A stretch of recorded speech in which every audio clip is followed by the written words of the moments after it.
ChampCar iRacing series. It's the last race of the year in 2025, and it's a big one. It's the Team Enduro finale, 3 hours from Sebring. This is the ChampCar iRacing, 3 hours of Sebring. A beautiful day for beautiful racing and a championship on the line, $400 of ChampCar credit to be decided today. SimCity Racing are the team they all need to catch, but we know, as always, in endurance racing, anything can happen until that checkered flag waves, still more than 3 hours away. To be bringing you live coverage on HJBC and ChampCar Live, I'm David Haynes with Devin Peters, Michael Derby in our production. What a season we have enjoyed, Devin, and it comes here to Sebring, one of the greatest endurance sports car racing tracks anywhere in the world, to give us a great race and to decide a championship. Heck yeah, man. I don't think there's been a more exciting race about to start here since, I don't know, about 1950. I think we're going to see a real good show today, and I can't wait to see what these drivers do, and I can't wait to see what the SimCity team here is going to do. Can they make it a clean sweep through this first Enduro series month of November and month of December that we've scheduled here today? I think that's a question on everyone's mind. They're certainly making a good showing for it in qualifying here. So 4 endurance races have made up this Team Enduro Championship at the back end of the year, and it has been a sweep from SimCity Racing so far. Winners at Daytona, winners at VIR, winners 2 weeks ago, the 3 hours of Road America.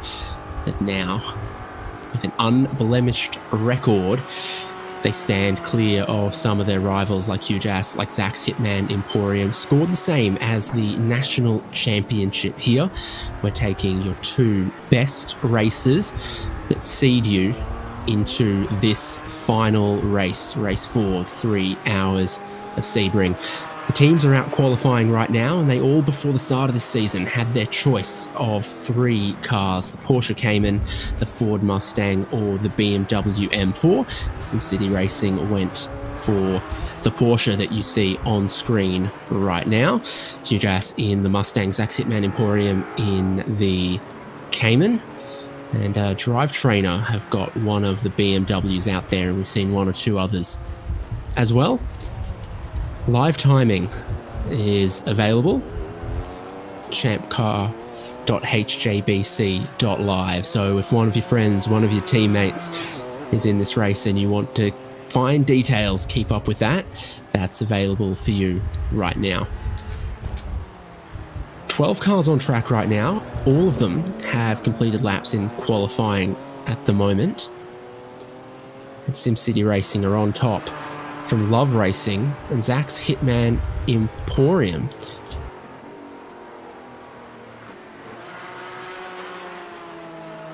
Have I got that correct? I sure do. Yeah. They're out doing some fast laps right now. Porsche looking real good as it comes down into the hairpin.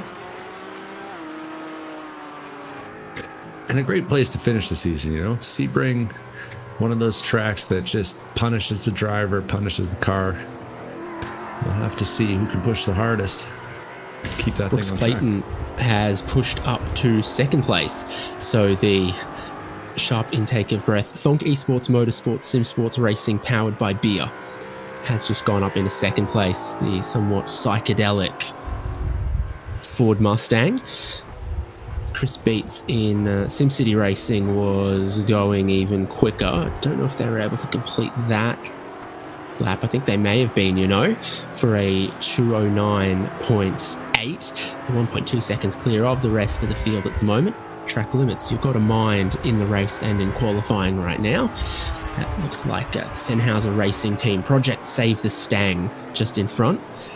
The Sennhausers were at VIR last weekend, I believe. Yeah, there was a few teams out at VIR, and that's you know, it's kind of one of the cool parts of the ChampCar iRacing Enduro Sprint Series, whichever one you're racing in. It's just the chance to get to connect with all these drivers and their teams, get to know some of the friendly faces that you're going to see at the track when you come begging for a slave cylinder at 2 in the morning. We've all got a story. Zack's Hitman Emporium just crossed the line and they now jump up into second place. So it's Porsche's first and second now. Young Guns in fifth, Keegan Allen.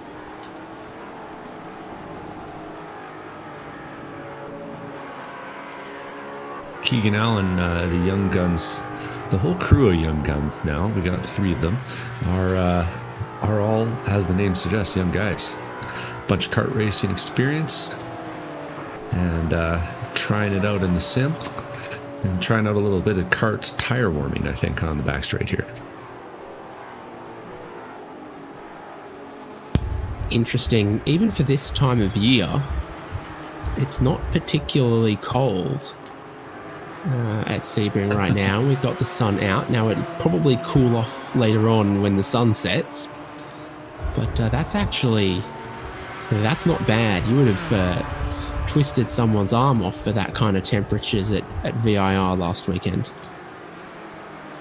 Yeah, and compared to the weather we've seen through the rest of the season, it's been very damp, very wet. It's humid here today, but the forecast looks clear. We'll cross our fingers, and these drivers are enjoying it. I think enjoying having a track that isn't at 65, 64 degrees.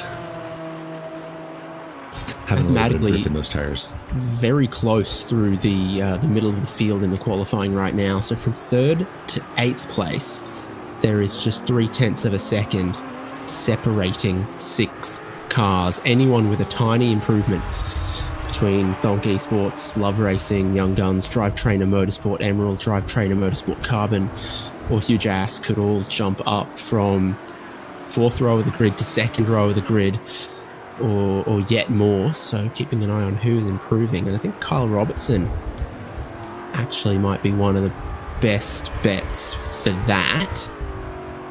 In the number 23 Drive Trainer Motorsport Carbon, it looks like he is improving here, and like I say, only needs to find 1 or 2 tenths to jump a whole bunch of spots. Yeah, he's been good through the first half of the lap. A little bit plain on the 5th sector there, but went purple in the 2nd. Coming to the line, though, we got the Thonk Esports guys. This will be Brooks Clayton crossing the line. And doesn't quite manage to set a fastest lap for the team. Here comes Drive Trainer Carbon, the one that I had my eye on. Yeah, again, the first part of the lap was an improvement, but how have they rounded it out? Just a couple of tenths short of improvement, unfortunately, for Kyle Robertson. It is an open setup here, so in the ChampCar Enduro series, unlike the Sprint series that we run. So we do have to wonder if these guys have built setups that are maybe a little more suited to the end of the race, when it might get a little cooler. We'll have to see. Always a tricky setup around here at Sebring. Here's Balthazar Motorworks.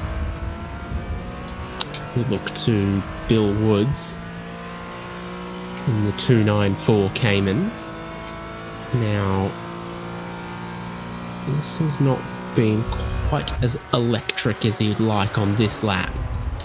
Just a couple of tenths of a second missing through each sector, about 1 second behind a PB lap. 3 minutes left on the clock. Geez, it's all purple sectors for Chris Beats right now. He's got a new set of tyres on the SimCity Racing 71. And through the first half of the lap, no one has been better.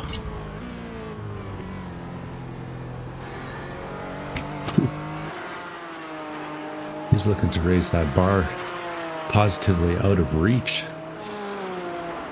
That bar's currently at a 2 minute 9 seconds point 8. This could comprehensively blow that away if he can just see this lap out. 2 corners left through Le Mans, which sort of tightens a bit on exit, and you don't want to run wide and touch the dirt there. You've got the Ullman Straight here, one of the fastest parts of the racetrack, and then Sunset Bend can be a bit of a lottery. Different types of cars take radically different lines through here depending on how much they weigh, how much downforce they got. GT cars tend to turn in early, trail a lot of brake. Gee, look at the Cayman ride all of those bumps all the way out wide. Beats is pushing it. 09.8 to beat. He puts in an 09.7. Whew. And he's working that thing. It really showed in the final corner just how precise he's being all the way through. Just one uninterrupted arc, no overcorrections, no slides. That Chris took a race off last week, and he's come back, and he looks like he's ready to race today. There's an example of what happens when you run wide out of Le Mans and you just go wrong side of the curb, touch the dirt, compromises you all the way down this straight for Bill Woods, who was improving in a couple of sectors, getting more experience as he went along here.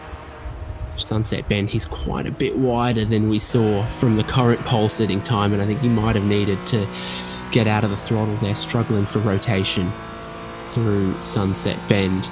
Still jumps up a spot with a PB lap time though, just going clear of slowered expectations. Love Racing have had an incident, but that's lost the rear of the Cayman way before the exit at Le Mans.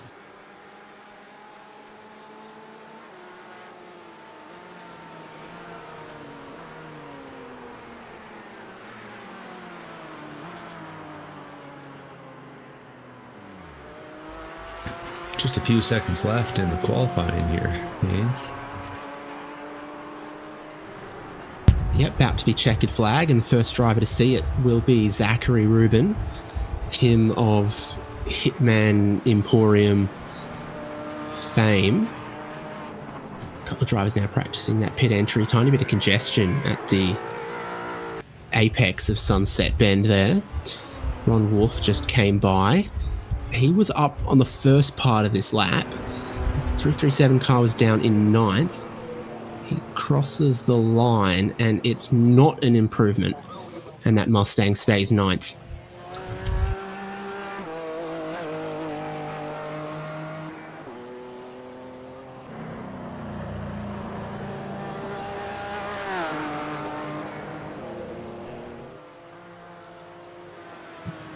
So Sean Young-Dilworth crosses the line, and he also finds no improvement on his final lap. They're not tearing up the track for improvements at the moment. Balthazar Motorworks will get one more lap here.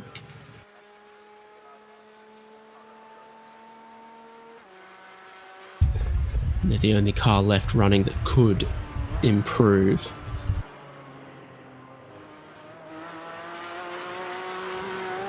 Pretty nasty bounce just before you go underneath the bridge there. Ooh, and he got real close on the exit.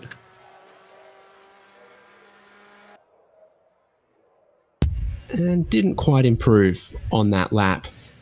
Qualifying is over, and the ChampCar iRacing 3 hours of Sebring will soon begin. The championship leaders are on pole. SimCity Racing, Zach's Hitman Emporium start from second.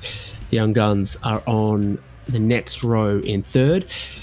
Thonk Esports Motorsports SimSports Racing powered by beer that doesn't even fit on the card start from fourth. Love Racing in fifth. 2430 Esports in sixth. Drivetrainer Motorsport Carbon. Fair's fair, that also doesn't fit on the card. They're going to start from seventh, just ahead and alongside their teammates at Drivetrainer Motorsport Emerald. Huge Ass start from ninth. Project Save the Stang, powered by Sennhauser Racing Team, Start 10th, Balthazar Motorworks in 11th, and Slowered Expectations in 12th. All three models of car, Porsche, BMW, Ford represented, but it's the BMW safety car that's going to lead them on the formation lap of Sebring. So we'll look at the points once more, and just to talk you through some of the possibilities. If Team Hujas win this race, and they are 2 positions ahead of SimCity Racing, the tie break on race wins would give SimCity Racing the championship. Meanwhile, if Hujas are 3 positions ahead of SimCity Racing, they can become champions. But if something happens for SimCity Racing or Hujas, well, there is a swathe of teams in mathematical contention here, including Zach's Hitman Emporium, and a 4-way tie for 4th at the moment between 2430 Esports, Drivetrainer Carbon, Drivetrainer Emerald, and chasing the Delta Academy, BMW, Sargento, whatever their full team name was, but they're not on the grid today. Young Guns there just behind that. Backflip Boys and Balthazar Motorworks is our top 10. There have been 20 teams, and I think actually 14 or 15 that are a mathematical chance, but that's our top 10. And you can definitely see a path to victory for at least our top 3 there.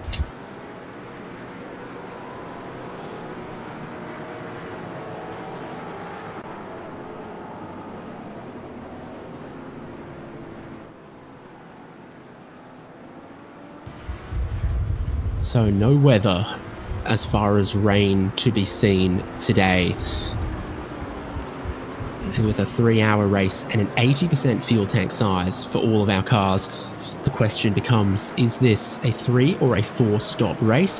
One of the things that could change that is the reappearance of the safety car that currently paces the field. If there's an accident that requires someone to tow their car, we will have another safety car period. So we had a few at VIR. We had 1 or 2 at Daytona. We went 3 hours green flag safety car free at Road America 2 weeks ago. Sebring, who knows exactly? That's why we go racing. There are always likelihoods, but some unknowns. And the time at Sebring, about 3:30. So you can imagine in 3 hours' time, it's actually going to get a little bit dark. Fingers crossed that those fireworks I ordered get set off at the checkered flag. I have high expectations, David Haynes. You know, they're real good at fireworks down here in Florida. Bought them from a tent beside the road. That's where you get the good stuff.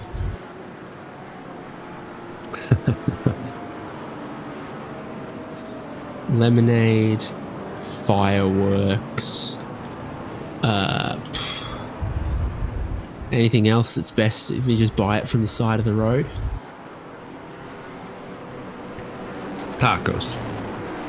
Yeah, that's my take call. that. Yeah. Bit of street food. Yum, yum, yum, yum, yum.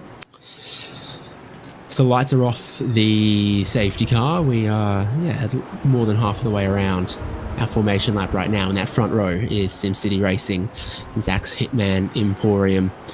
Actually surprised to see that second in the championship, back there in 9th, Ron Wolf qualified the car and will be starting the car. He'll also be driving with Giovanni Romano.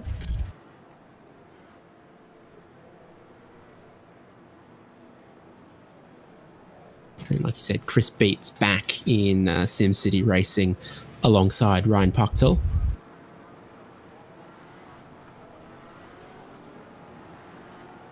Starting to pack up here on the back straight.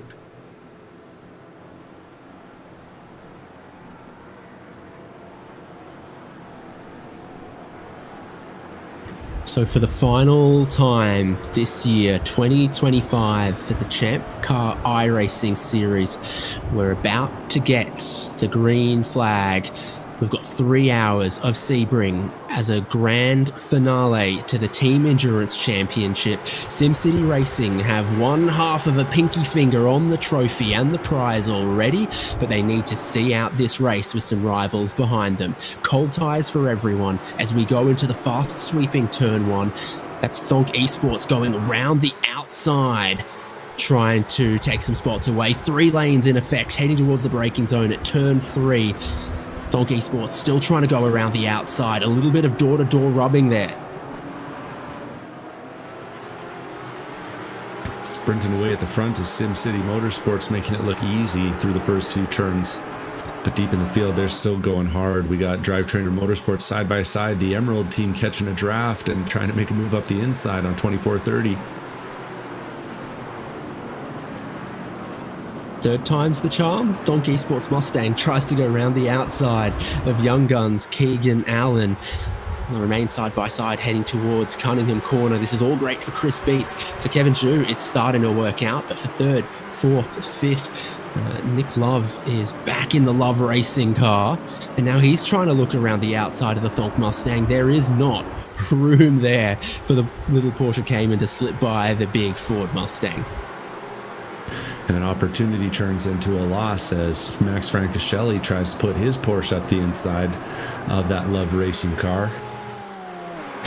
Love's going to carry the little extra speed around the tower turn, though, and defend, but has lost some ground on the Thonk Esports Mustang, which is leaving glitter all over the side of that Young Guns Porsche, must be said. Speaking of, the Young Guns Porsche gets a little loose coming onto the back straight. It's going to be a move up the inside, but it's going to be a slow run. You got to think that Kevin Zhu and Zach Sitman Emporium is going to take the spot away. Oh, but there's a slowdown for Zhu. There also seems to be one for Ron Wolf there. They all seem to mostly sort it out. We've got a couple of side-by-sides heading into Sunset Bend. Love Racing around the outside of 2430. The nose of the BMW trying to get underneath from Drivetrainer as well. 1 lap completed and a 3-second race lead already for SimCity Racing. This is going exactly how they would have hoped. As Young Guns, Thonk Esports, Zach's Hitman Emporium battle, and then behind that, another 3-way fight. Love Racing diving to the inside, losing momentum on the exit. I gotta go try to cover off as they're absolutely swamped to the left, to the right by Drivetrainer Motorsport. And good racing there from Kyle Robertson in that carbon car. Oh, as he gets a little loose coming off the curb, avoids one bit of contact up the inside with the Love Racing car, drops 2 spots, and nearly takes out huge ass behind.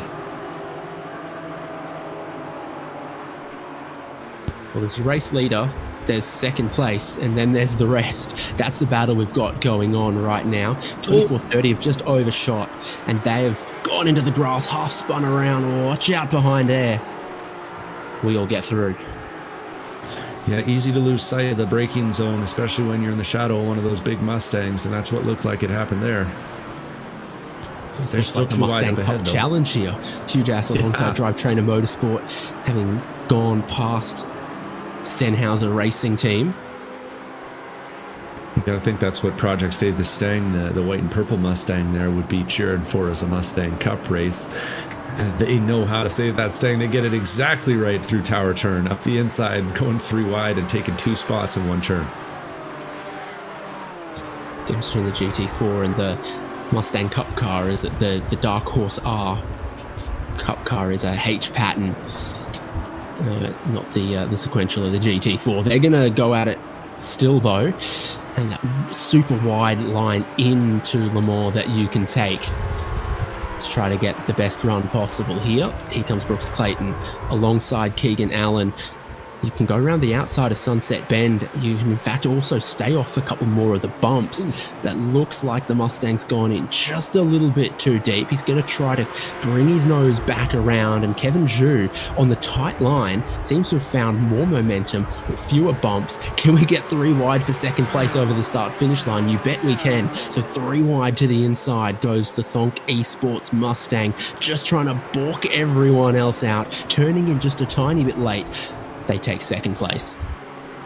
Oh, really nicely done there. Just scaring the young guns off of turning in, and they have to take a little bit of evasive action. Kevin Zhu is a regular in the sprint series. We've seen him a bunch. He's a very fast driver, and I think he's just lurking here. And it feels like all these drivers are driving with a lot of respect right now at this point in the race. It's a long race, 3 hours and a bunch of pit stops in between here and the finish line. So you got to keep your eyes up even while you're racing hard at this phase.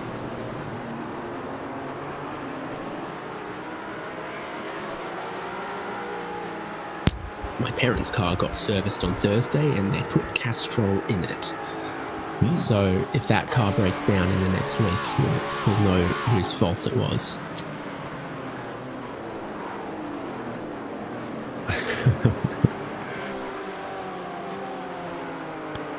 The drive-trainer boys have split up a bit after being right next to each other at the start.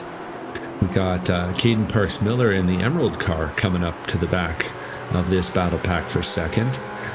And the Emerald car has been the lower finishing of the two drivetrainer entries so far. So this is a good showing from Caden Parks Miller in the early phase of the race here.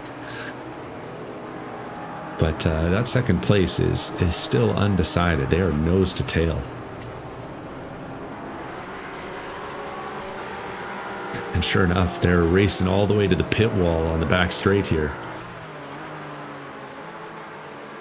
Well, apparently there's a bit of slipstream to be found behind a Mustang there. It worked out pretty well for Kevin Zhu, got a good tow. And then this is the line that he likes. He just stays a little bit tighter up against the curb, and then he gets rotation, picks up the throttle, and drives out of there. It's working very well for him. He's found out the way he wants to take Sunset Bend, and he's repeated the experiment to similar results. Yeah, the bumps out here in the iRacing version are consistent, and there's a couple lines through Sunset that work really well, and you can get a pretty decent line and a pretty decent run if you're up the inside like Zhu's been.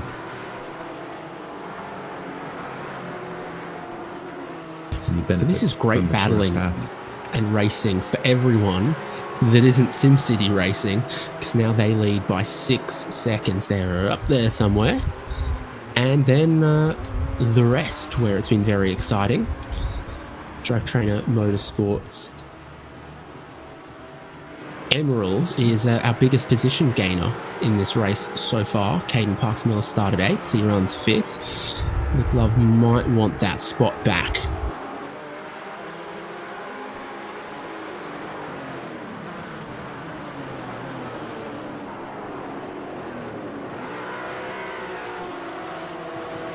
Not like that, he won't get it though.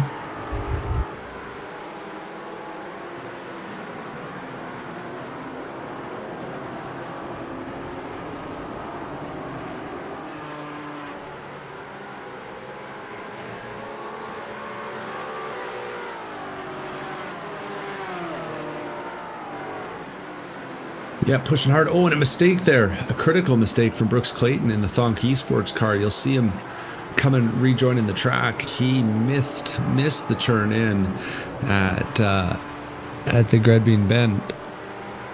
Gendebien Bend. I swear I know how to speak French. Either way, Brooks is in behind and having to lift off a little bit. They're too wide behind him though. Nick Love is defending on the outside with what looks like, Keegan Allen and the Young Guns, who get a little too close to the drivetrainer Emerald car, get spun around, and that's contact between Love and the Young Guns. Managed to get tapped just the right way to get facing the right way. We'll see it again here.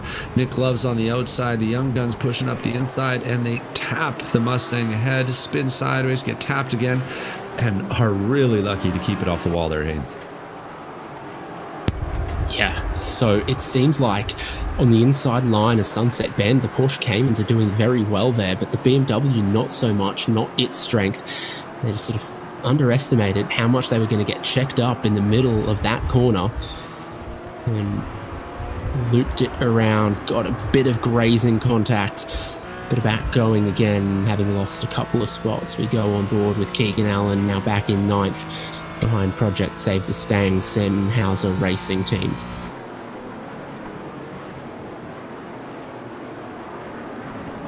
Guns aren't wasting any time though. Diving back up the inside of Logan Sennhauser. And they came to play for keeps today. No quarter.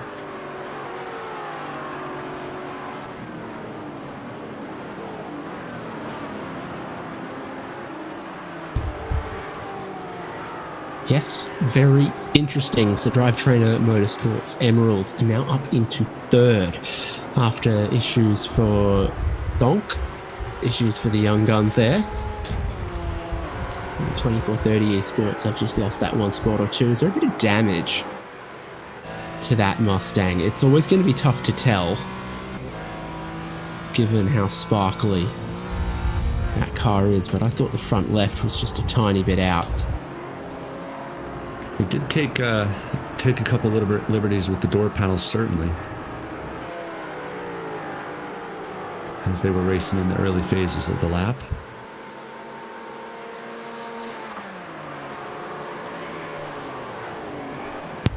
Yeah, so maybe there is just a little bit of front damage on this Mustang.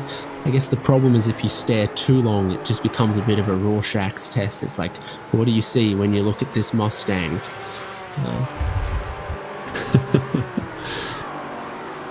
And then you make the face that they got on the side of the thing. I see a tumultuous relationship with my father. He did the best he could for me, but he was a flawed man.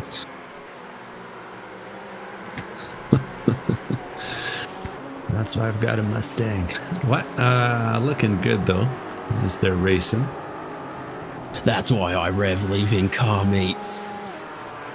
And the Thonk boys are boys that we don't get to see a ton during the regular season because they have other commitments, we're going to call them, on Wednesday nights that are a little bit less serious than the ChampCar series, or more serious, I guess. Depends on your perspective, depending on how serious you think drinking beers are. Everything's serious if you take it seriously. That's the words to live by there, David Haynes. They're taking this one serious though. Seriousness is in the eye of the beholder. Mm-hmm.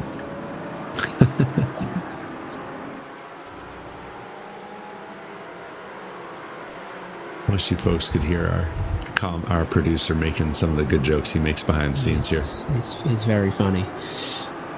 Drivetrainer Motorsport Emerald a little bit wide exiting Tower Bend, so there's a bit of a group again forming up for third.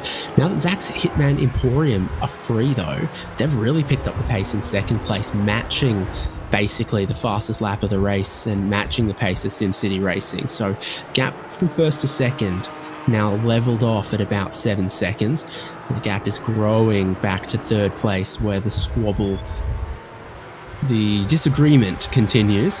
Here comes Brooks Clayton with a big run towards Sunset Bend, but we've seen the Mustang, maybe it's strong in a straight line, it's strong in some other places, but not necessarily these bumps here at Sunset Bend. Both of the big cars are wide and rubbing on the way through.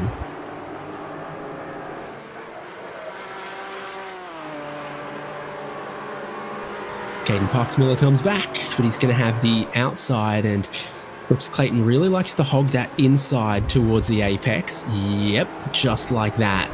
Makes it difficult to get around the outside of him.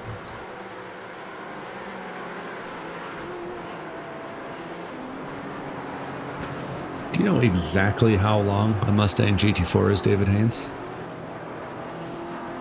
No.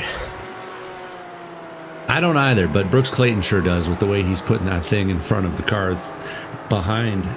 He slammed that door on Caden Parks-Miller coming through Sunset Bend, and that was impressive.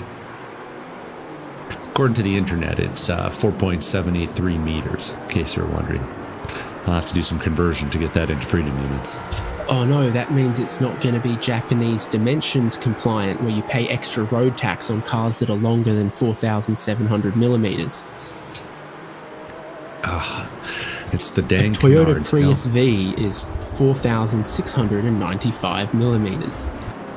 Or a lot of Japanese cars. It's about 15.69 feet, in case you're wondering, Haynes. Very nice.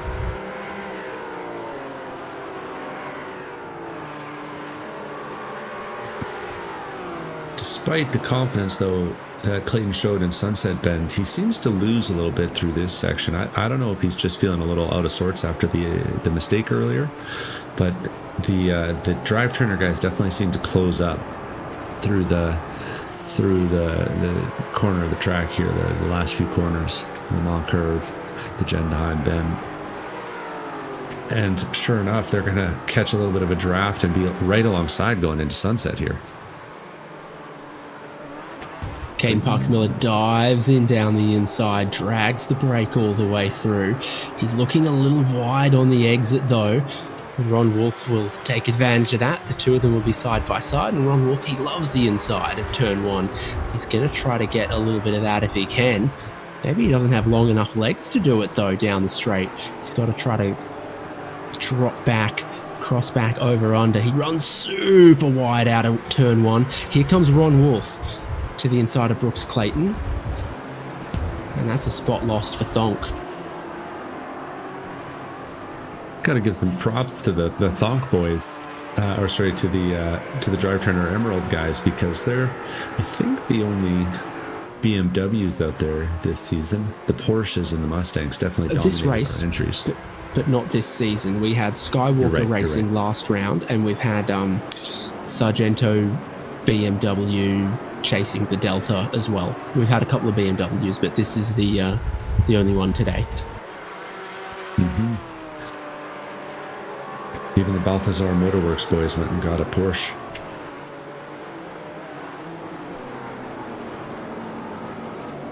Can't beat him joining.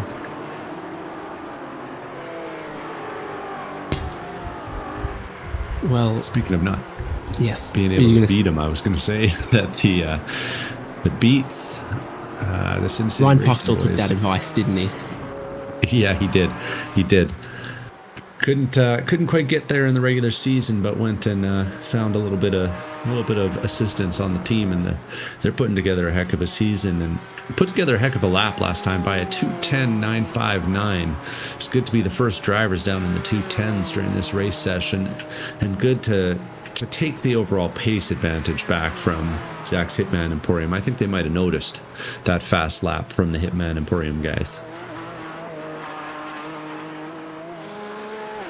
And they're putting that tight line to work, but rolling it all the way out on the exit too. So using the hill, the now paved hill on the exit of the final turn there. Once it was grass, but they had to pave Paradise. So it's just pavement all the way to the wall now. It always did seem like a good place to send a car flying into this stratosphere. So probably they still managed to have some massive crashes there, even with the reconfiguration. So it's kind of intriguing that they instead of flattening it then paving it, they just pave right over top. I like the spirit behind that, Haynes. Well, they hate repaving to get rid of any bumps here, so to pave to add more bumps is the most Sebring thing ever. It's very on brand, very on brand. We're on board with Ron Wolf, and how close everyone was in qualifying in this sort of 3rd to 8th section of the field is playing out again in the racing, where you just almost can't ever separate this group here. So Love Racing and Drivetrainer Carbon have gotten a little bit closer. Ron Wolf has a big look to the inside late at Cunningham Bend. I don't think he thought he was going to pull that move off, but he thought he could try something. I don't think Caden Parks-Miller thought he was going to stop. He turned in once, twice, and 3 times and still took evasive action on the 3rd one. It's got to be intimidating when you got one of those big stonking Mustangs coming up behind you. A big thonkin Mustang, is it? It's the big thonkin Mustang gets up behind HJBC, looking interested in 4th position is that Thonk Esports car. Good run here from HJBC. They're going to take it all the way to the wall down the pit lane, getting pushed over by Caden Parks-Miller, but they've got the spot. And they've got the inside line. Who's going to make it work here? And the HJ guys clear him on entry. And, oh, it's getting real close at the apex. That was one of those classic vortex of deaths, I think. Isn't that the expression? Those two lines were converging Danger. for sure. Either way. Danger. It's only death if you do it really hard. Either way, Emerald wisely checks up and gives the spot to Ron Wolf in the huge-ass Mustang, and now is under defense, or is under duress as Brooks Clayton comes up behind.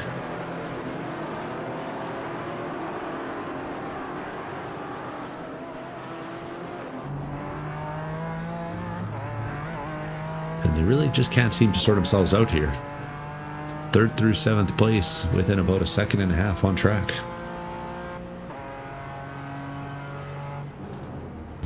This is how the new BMW Evo looks.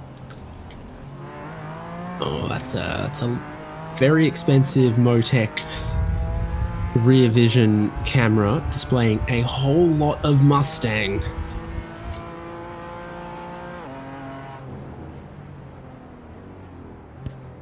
Yeah, that's a real close-up view of the grill there.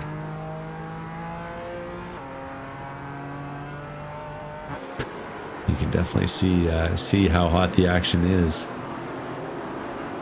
Nice little entry there from Ron Wolf.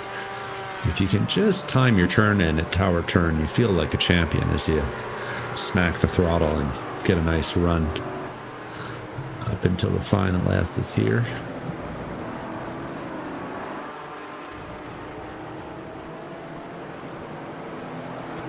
And all of them taking advantage of the curve to kind of hook themselves back to the left before flying through Le Mans and onto the Ullman Straight.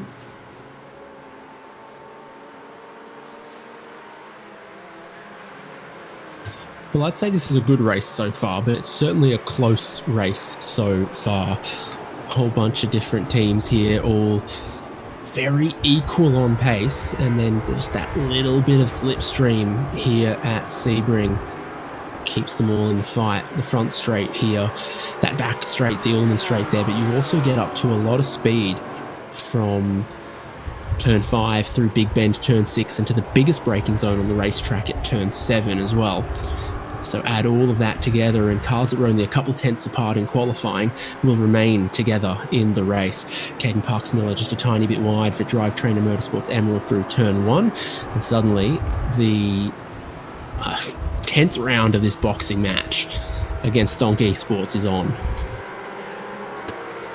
You might have missed it if you weren't watching on the live timing, but we just had the fastest lap of the race, a 2:10.798 from Zach's Hitman Emporium. And you're seeing the 6.8 there on the, or sorry, the 8.8 there on the stream, because that was a clean lap. But Zach's Hitman Emporium got a little bit of an off-track advantage and managed to put in a real quick one, taking almost 5/10 out of the leader that time.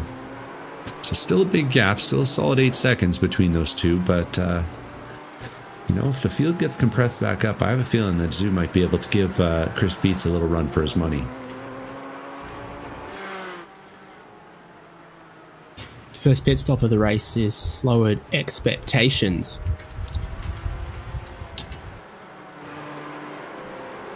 They're getting new tyres, getting fuel. It's a bit on the early side. I don't know if it's a tactical thing. Andy Kosick hasn't driven yet. It's been all Aaron Reed so far and remains Aaron Reed. There was not much damage on the car when he drove in either, so they did use a fast repair on it. I'm wondering if they managed to knock the toe out, because it was pretty early. We'll have to see though.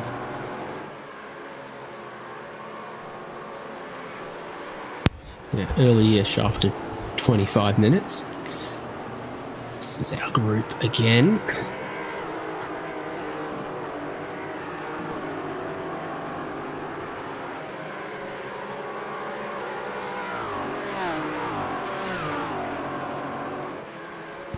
Now that's a even quicker one there from Zach's Hitman Emporium, running a 2:10.865, this time clean. So as they're getting down to the second half of the fuel tank, they're starting to really put some laps together. Took another chunk out of the leaders, that time 2/10. And that gap at the front comes down accordingly. into the 7-second range. Much less than 7 seconds between all these guys, though, so we'll keep the camera focused here. Like I said, it's not necessarily the fastest straight here, but it is into turn 7, the biggest braking zone, because turn 1 and Sunset Bend are so fast. So the young guns, gee, they had a go at getting by Project Save the Stang not that long ago that didn't seem to work, but now they've gotten past just there. They've done it, but they haven't seemed to quite recover the pace they had in the early phase that was keeping them with the guys ahead. They're lapping more comfortably in the 212s, the mid 212s, than they are in the sort of low 212s that the group ahead is doing. And they'll need to run some 211s if they want to get back there.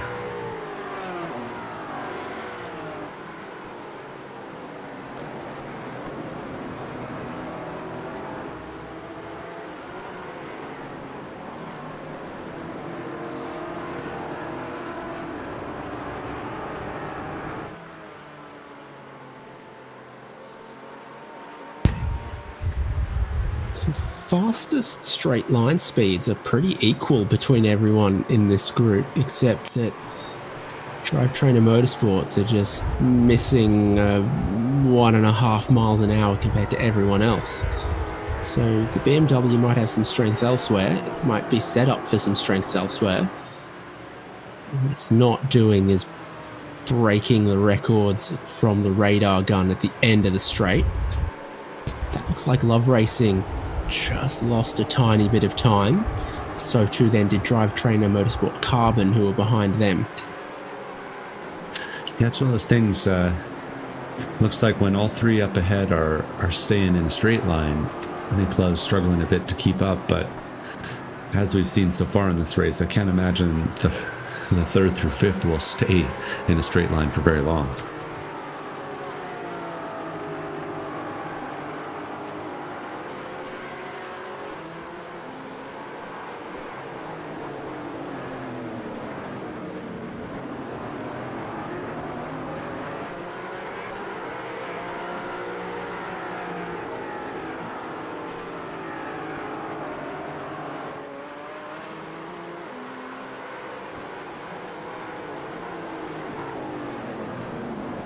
Something more going on for 24:30, because their last lap was not as competitive as they could be. This was a car that we saw sort of in the mid-pack, and then they overshot and they ran off the track, and they've just dropped a little bit ever since then.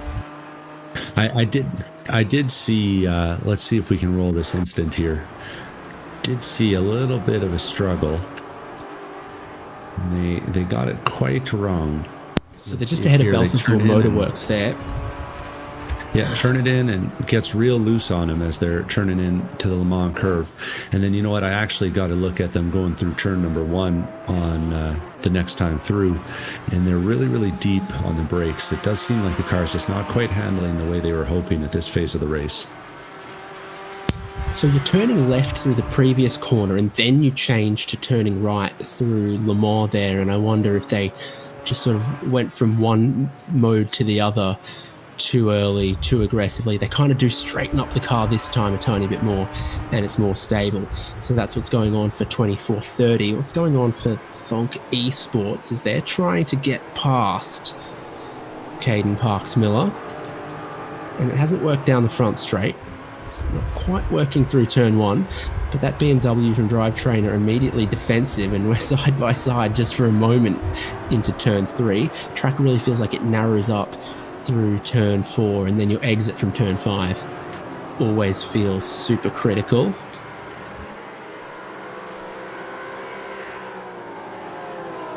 Flat out through turn 6 in just about any car, and then you're looking for which number of cones is your braking marker and how brave you feel. It might be 4, it might be 2. Depends on the car, depends on what you had for breakfast.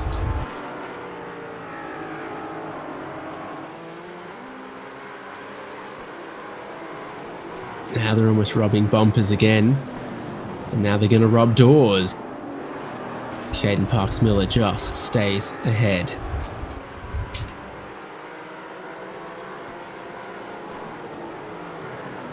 The gloves back on them, but Kyle Robertson in the other drivetrainer car hasn't been able to follow him. Oh geez, it's a lot going on board as well.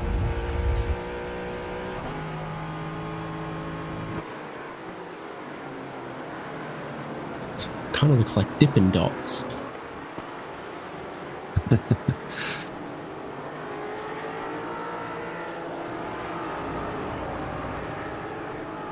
Yeah, Caden. We got a move here by Nick Love. Gets a nice run out of Le Mans. And he's going to clear that Donkey Sports car. So Brooks, who was looking pretty comfortably like the third fastest car, has faded a little bit over the last few laps. Now all the way back in sixth as they'll come to the line this time. Oh goodness me, the race suit's ridiculous as well.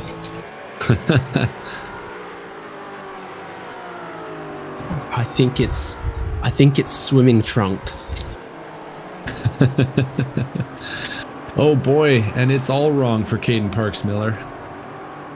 Through turn number 1, he runs it way wide on the entry. And he's going to fall back into the clutches of Nick Love real quick here, given Team HJ, running the huge-ass livery there, a little bit of breathing room. And Caden, he got the calculations wrong there. He might be in school for mechanical engineering, but the math was a little bit wrong on the turn entry there. Well, I'm sure that racing line worked in a frictionless vacuum. That is always how they get you.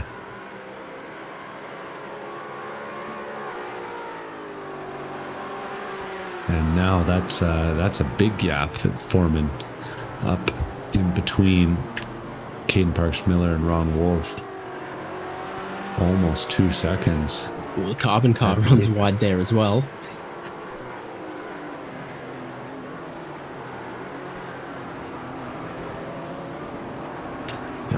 Gotta be careful when you're setting these things up. You can cook the tires at a track like this.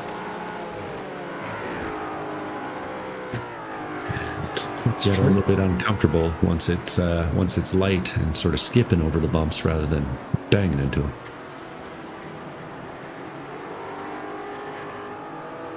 Now, I've driven a Ford Mustang around Sebring International Raceway, 35 miles an hour. Oh man, I bet you were getting all kinds of loose. That's when 95% of Mustang crashes happened. Freeway on-ramps and exiting shopping car parks. Oh, you're seeing it again, though, from Caden Parks-Miller. Really wide on the exit. Has to take a big lift, and Nick Love's going to have a heck of a run down the front straight. BMW looks like it's starting to become a bit pushy. I mean, you always have the effect that, you know, tires at one end of the car wear out a bit quicker than the other, and you'd probably rather become a little understeery over a stint than a little leery and oversteery, which can sometimes happen for the Ford Mustangs. It's just making life tough for him.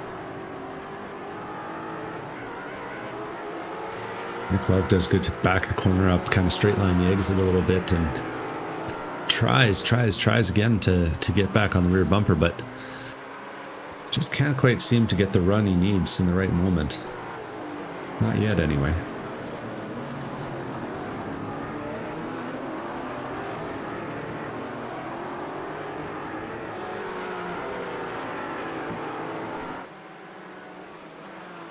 It's a great promotion going on at the hotel there at Turn 7, the Sebring 7. If you book a hotel room and a dinner reservation, the price you pay for your hotel to celebrate your birthday, the price you pay for your hotel room is the year you were born.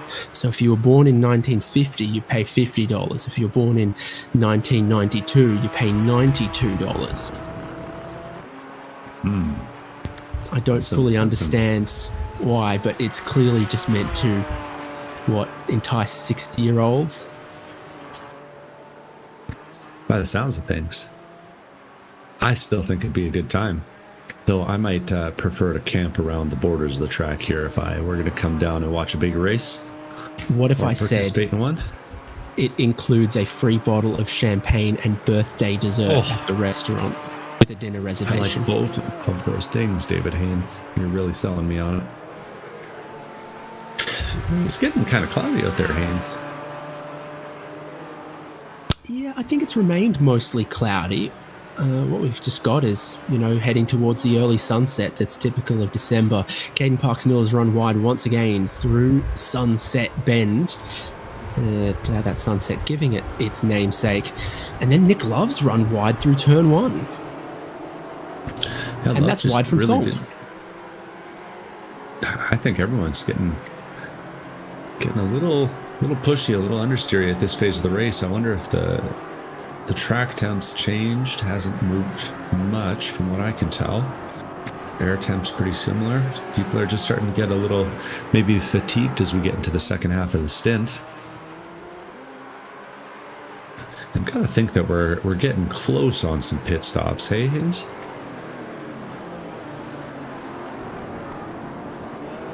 Yeah, I thought we were doing sort of somewhere between 40 and 45 minutes from some of the other races. So that's still, I think they got a couple more laps in them for sure.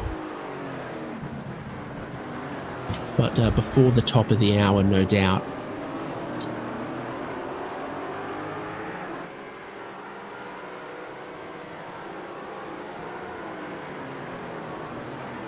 Ooh, and Keaton looked like he was going to run wide again. That Mustang, or that BMW, doesn't look happy right now.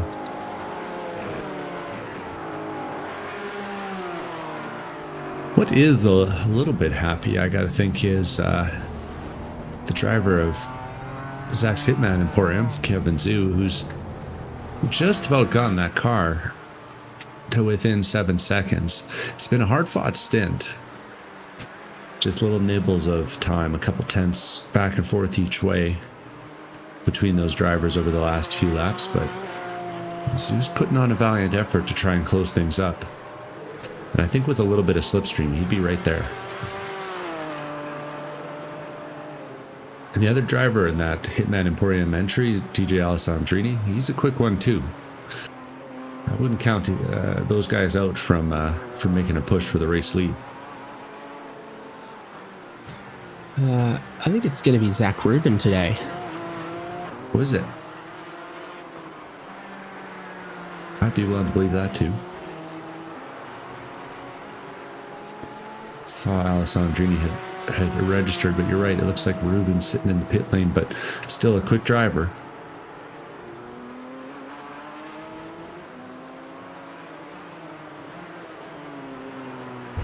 It bodes well if they can keep this up, I think.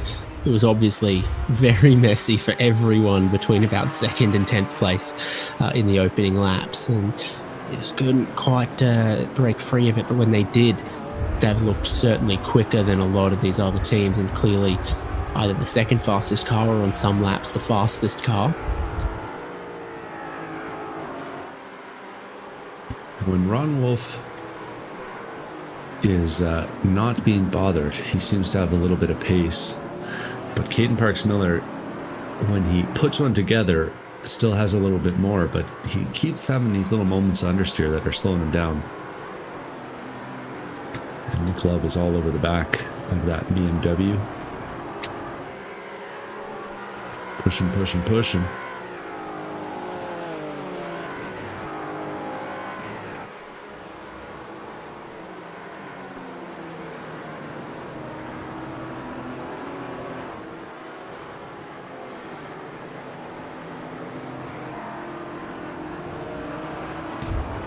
What are we going to see? I think if you're right in behind the BMW exiting any of the corners, a lot of these other cars seem to have a tiny bit more straight line speed.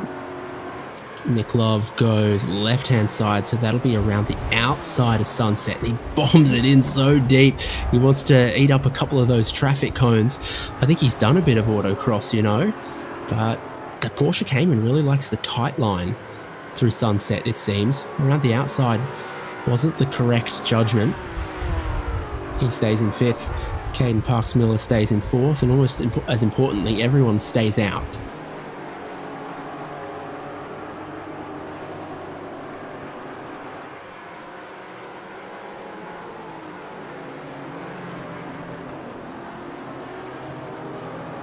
The Love Racing boys are trying their hardest, but just can't quite seem to get there.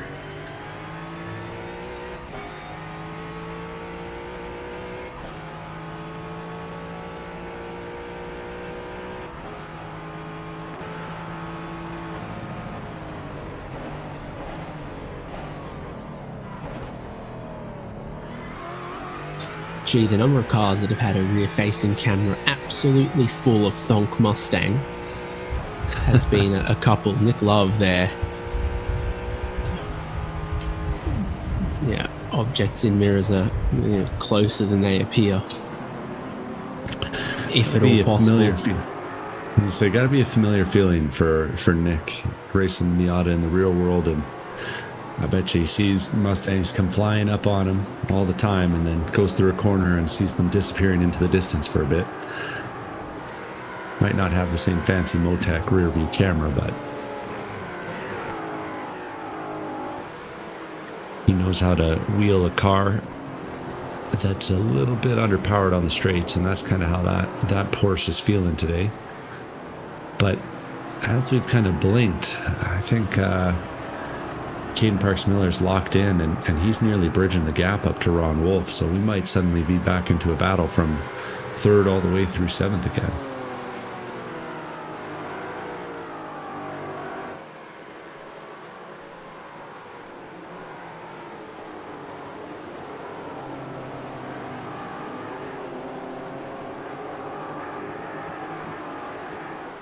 And you see that tight line from Nick Love, but it's not just any tight line, that's a pit lane line. Nick Love hits the pit lane.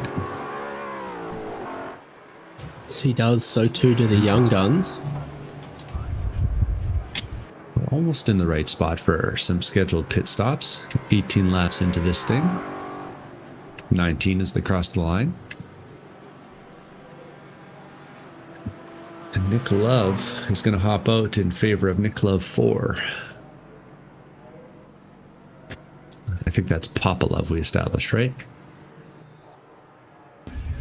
Yes, sir. That's what we were told. We're going to see the breeze. We're going to see the young guns make a swap too. This will be Andrew Bradbury hopping in. Andrew's first race with the Enduro series. But another young guy, from what I gather. From your extensive research or from the team name? Yes, yeah. From extensively researching the team name.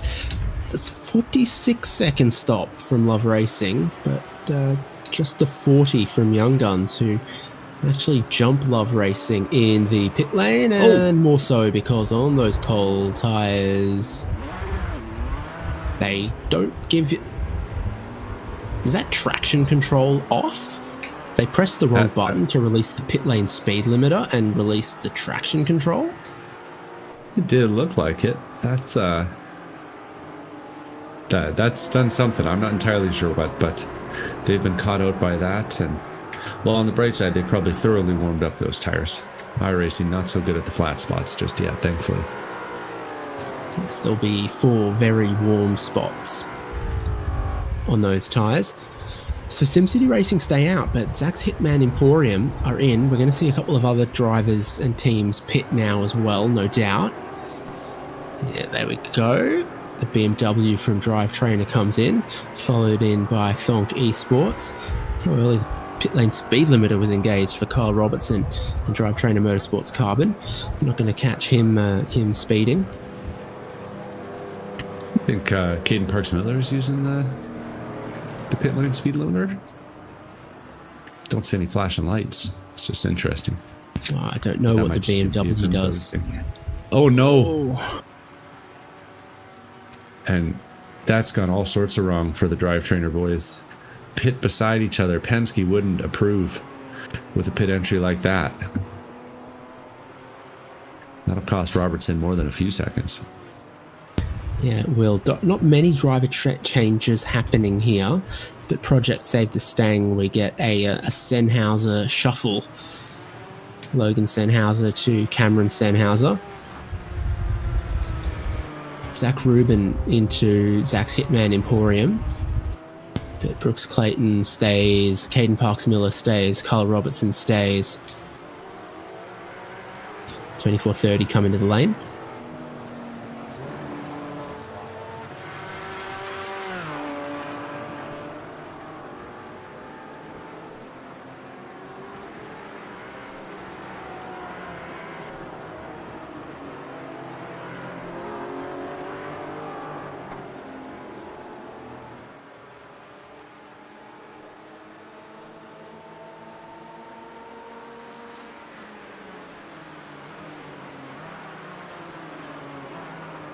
Here's your race leader. Is it time for them? They're almost about to put Slow at Expectations a lap down. No. Okay. Honestly, the Slower Expectations boys have been driving pretty quick after that first pit stop there. They are holding them back. Not obligated to give anything up. And they're right on 2430 Esports, so they're racing for position as SimCity. 2430 of going to have those cold tyres you'd expect as well, which we've seen can be challenging on the Porsche Cayman. And they're about to be challenged by the race leader SimCity Racing. What was third place before all of these pit stops comes in.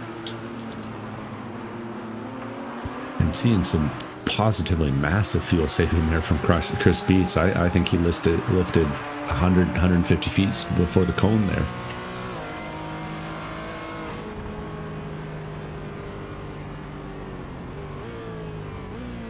Yeah, massive there as well. Then really just the trick to good fuel saving is to keep your apex speed high, even if it's not the perfect racing line. It's actually slightly compromising the exit to keep minimum speed through the corner high rather than to maximize the exit, which is normally how you drive most corners. HJBC rejoining here with Ron Wolf. He'll be rejoining right in front of Caden Parks. Sorry, Team Huge Ass. Rejoining right in front of Caden Parks Miller. I just see the colors. I get all excited.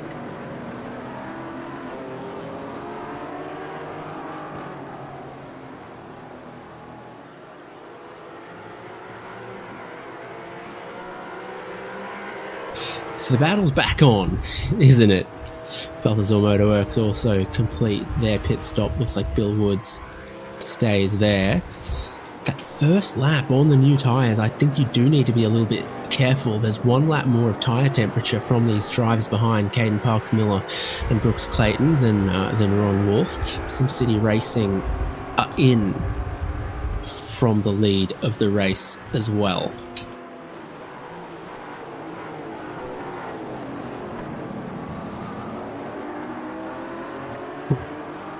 Real close together. Give it a new set of tyres and that BMW looks good.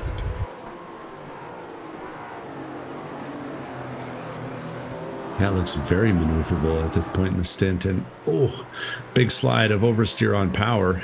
And he'll get up beside Ron Wolf. Not quite enough on side to make the move work, but you're right. He's going to keep him under pressure here. Parks Miller's getting way more traction out of the corners, at least for the moment. So that could be a little bit of his strength, even if it's not in braking or the front grip. Looks like Chris Beats stays. And SimCity Racing are back out there. So 22 laps on that stint with what I'm going to call a fair bit of fuel saving. Next longest was 21 out of the huge ass car and the Balthazar Motorworks cars. Back to the huge ass cars, they're racing. So can the BMW go around the outside of turn 1? There's just a car width on the exit for him there. As drivers so often tend to run wide through turn 1. And there's not a car width for him on the outside of turn 3. Brooks Clayton's like, do I eventually get my nose in here? And the answer is maybe. And another just really good traction exiting these corners there for Parks Miller. That BMW looks really, really, really comfortable right now.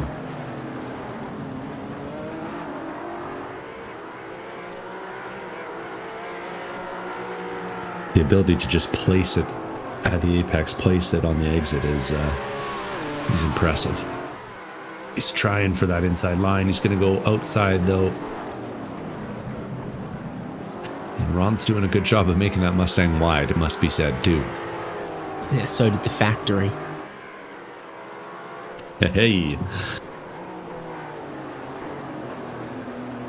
Now that we've had a pit stop for both, the race lead gap was down about 4.5 seconds. It's growing now for Zach Rubin. Don't know what just happened there for him. But certainly they can still keep an eye on the race lead. And they got just a little bit closer with the amount of saving that I think Chris Beats was doing in the final 2 laps of his run. So SimCity Racing lead 5 seconds ahead now of Zach's Hitman Emporium. And then, what about third place? Who knows? Is that a BMW to the inside of Sunset Bend? New tyres for Caden Parks Miller. And suddenly that BMW wants to behave. He's up into third place after really running Ron Wolf and Ujas right to the line there. Thonk Esports Motorsports Sim Sports Racing powered by Beer are just going to back off around the outside of turn 1. That was a good bit of pressure, but a good bit of contact too at the apex. Lucky that both of them were going slow enough not to get spun out between Wolf and the drivetrainer Emerald car piloted by Caden Parks Miller at this phase of the race.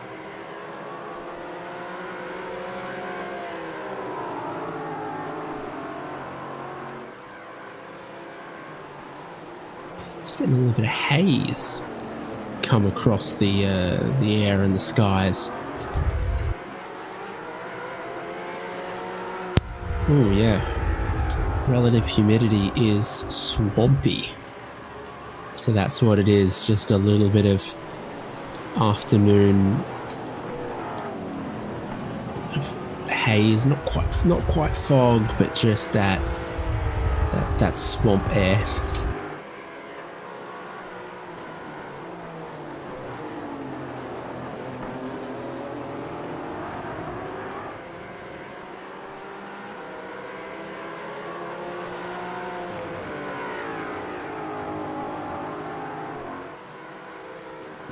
A little gap now for drivetrainer starts to open up. Half a second on the last lap. And now that they're separated, let's see what it is when they come to the line this time.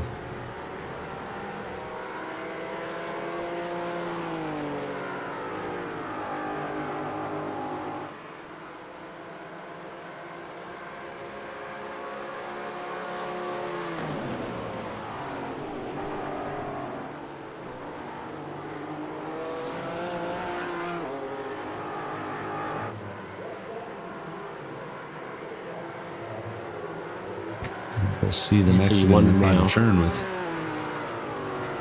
Can drivetrainer just do this stint a little differently and still be competitive at the end of it? Can they find a driving style that uses up the front tires a little bit less? The answer is maybe, maybe not, because they just pushed a bit wide through turn 1. Yeah, certainly scrubbing less when you churn that little. Gotta wonder how much dirt you're picking up on the tires there. Scrubbins Racing remain nearly identical on the stopwatch between first and second place. So that battle will continue. 5.5 seconds between them. Solid effort from Zoo. Took a chunk out of the leader's pace.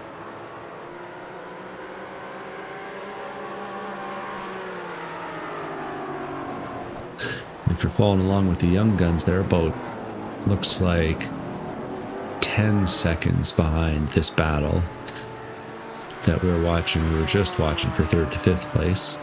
Andrew Bradbury now behind the wheel, putting in solid laps, feeling his way out, I think, around here.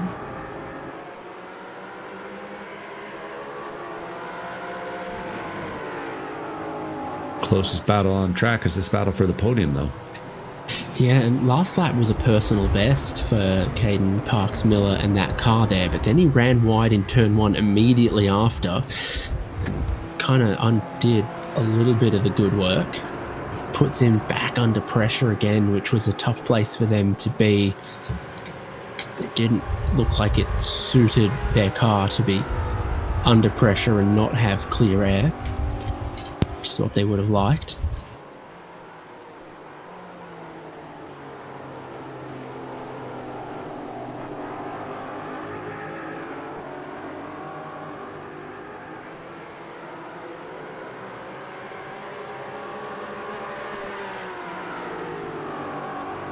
And that's a new race PB for Thonk Esports. Yeah, smells a little bit of opportunity. And capitalizes, does Thonk.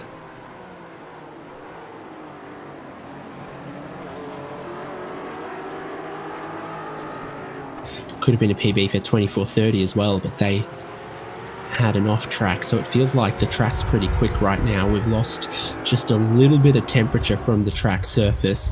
We've also rubbered it in just a little bit more, so it's just fractionally quicker than it was earlier on.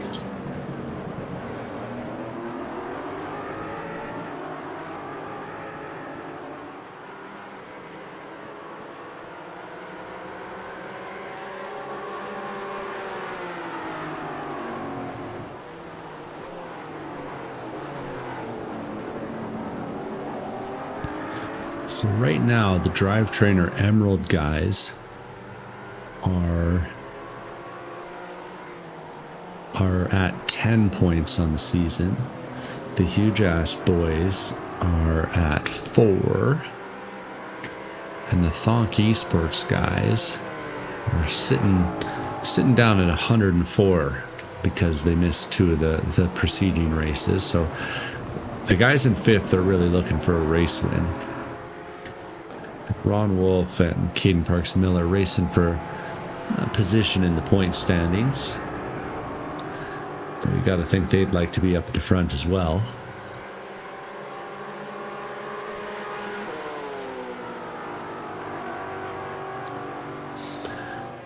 Both of the leaders of that group would need a little bit of help, though, either way, in order to go and get themselves into a prize-paying position.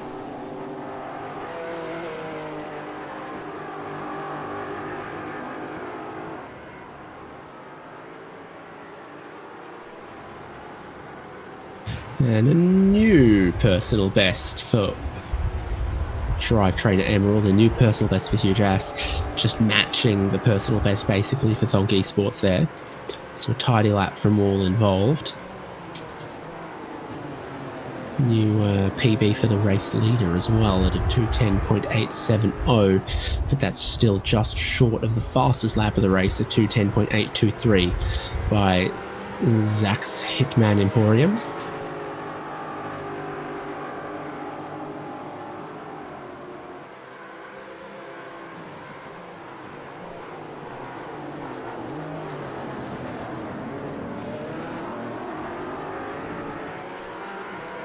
A lot of work on the brake pedal to make that Mustang rotate. I was just seeing the brake lights come on and off in the braking zone for the 337 Huge Ass Mustang. So one big braking application and then just trailing it a little bit to make the big thing turn. But then on the corner exit, you've got a different pedal that you can use to make the car turn. Hopefully not towards bystanders or oncoming traffic. Yeah, just a judicious application of throttle. These things do have traction control, these GT4s. Be curious to see one day maybe someone will try and bring some traction control to a real world ChampCar event. Sure, there's a few vehicles that got that in their ECU. Probably not the kind you want, though.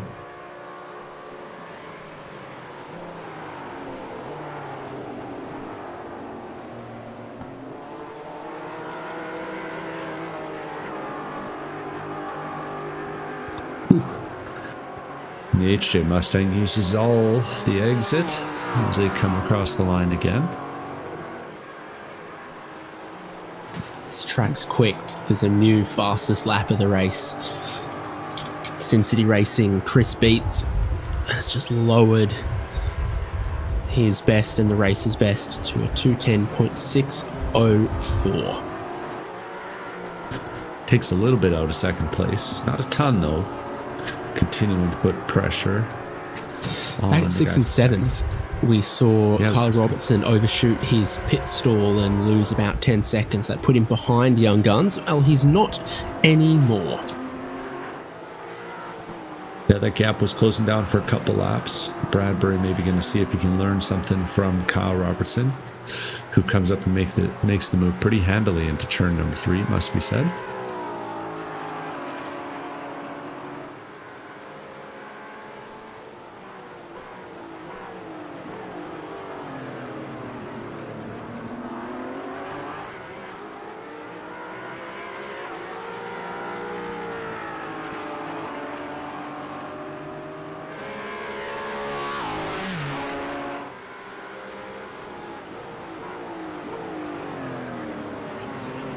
Now almost 20 seconds behind their teammates who they were right with before those pit stops. The Drive Trainer Motorsports cars separated by a little bit more.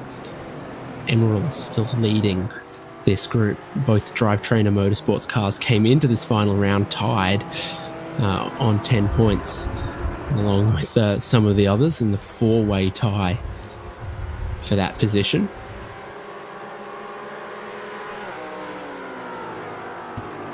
We're starting to get a little bit of that sunset you were talking about earlier, Haynes. Shadow's starting to get long out there.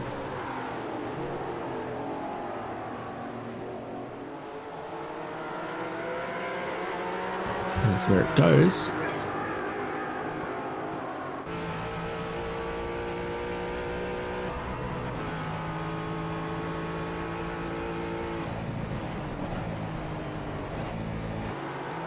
On board with the big Mustang, 2 downshifts into turn 1, and still just a tiny bit wide.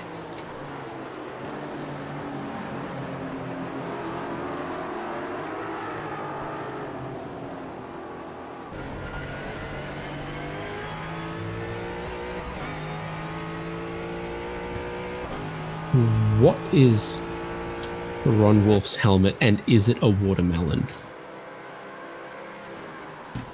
Must be a fan of the Saskatchewan Rough Riders. We, up here, the Canadian Football League, the Rough Riders, we always put watermelons on our head. What with having the green football team and all that.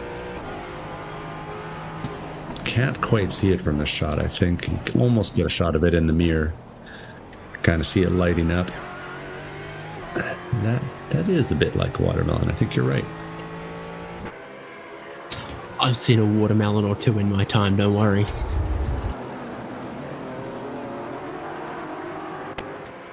They got them all the way down there in Australia, hey?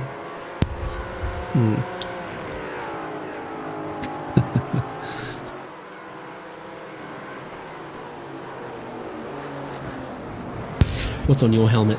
I've just got a bunch of little stickers. You know, the first time I installed trading paints, no, this would have been after because they added the helmet painting a little bit later. But when they added the helmet painting, one of the first things on the trading paints store there was a big smiley face So I got a big old emoji smiley face on my helmet. I think it's a good time.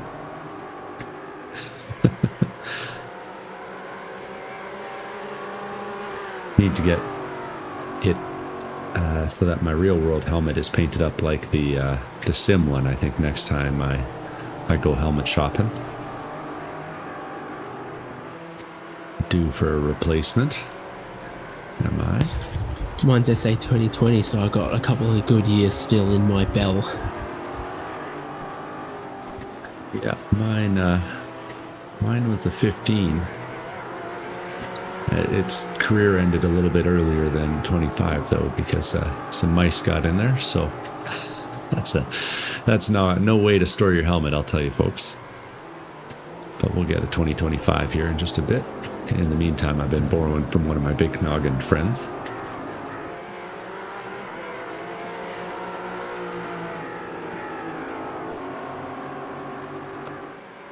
These three seem to have decided that it's just time to follow the leader through this second stint here. About 25 minutes in to this tank of fuel, and looks like Ron Wolf is getting content to let Caden Parks Miller lead the way.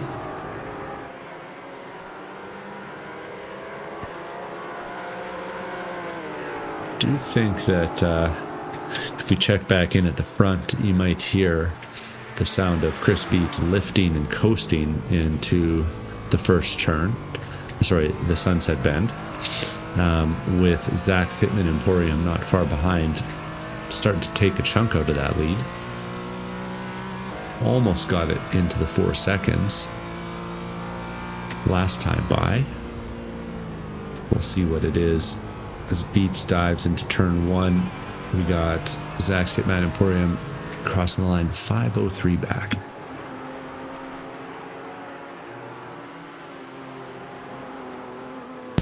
Yeah, these are two quickest at the moment. And now Zach Rubin is 20 seconds ahead of the return of Shenanigans in 3rd and 4th place. Caden Parks Miller defending turn 1 as Ron Wolf had a really good run down the front straight. Yep, Caden says, oh, you got a wide Mustang? I got a wide BMW.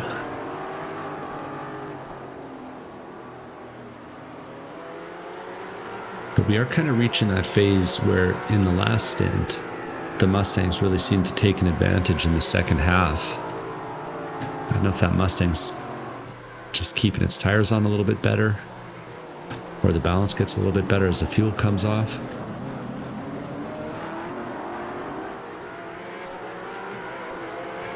Hard to say for sure.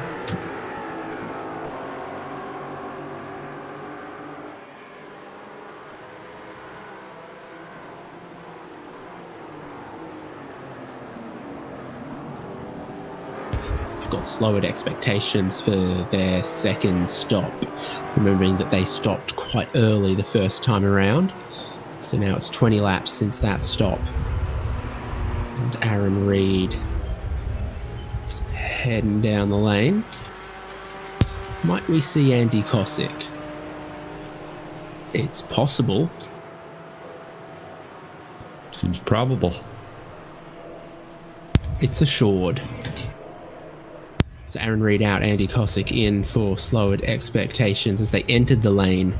I think 24:30 and Love Racing went past.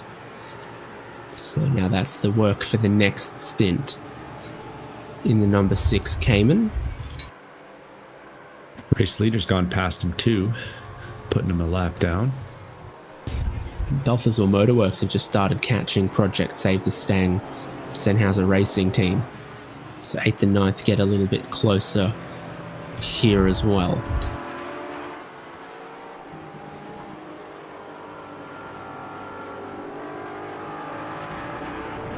Bill Woods, I think he owns 3 Mustangs and has decided to race the Porsche. We'll have to ask him if he's making some future plans. to make a switch.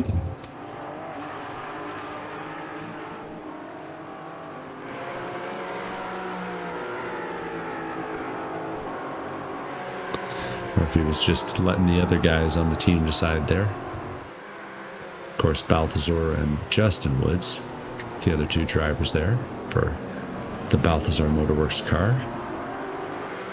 And it looks like this battle pack for third place is going to be coming up on some lap traffic here soon, hey Haynes? Yep, that's where Andy Kosick has come out after his second stop. So a lap down to SimCity Racing and Zach's Hitman Emporium already. Soon to be a lap down to drive trainer Hugh Jass and Thonk, the way it's going, and especially the way that a cold tyres out lap seems to go. Yeah, safely staying to the side of the track is Andy.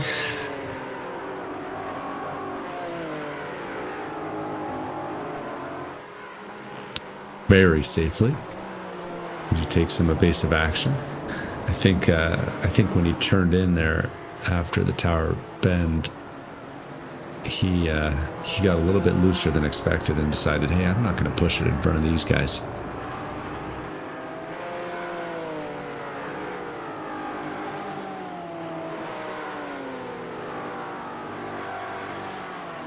So this has become one of the weak points for the BMW again now, is Sunset Bend.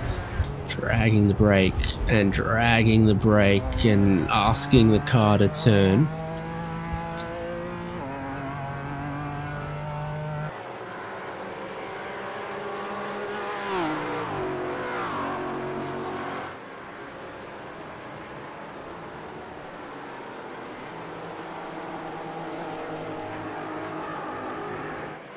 Strings it all together to a decent lap time. Meanwhile, Kyle Robertson has found his driving shoes. So he has gone by the young guns and then left him 10 seconds in his dust now. And the third fastest car on track last lap.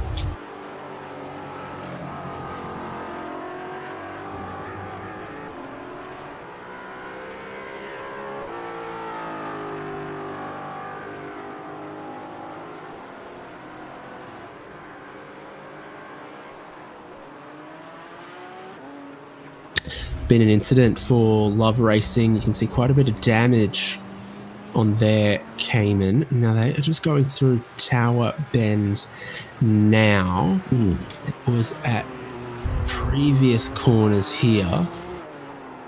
Cunningham curve, he turns in and he finds about the only part of the barrier there that's not covered by tires and manages to bend the front end up pretty solidly. The hood of that car doesn't even look like it's particularly well attached right now. No, that looks like it could flap off.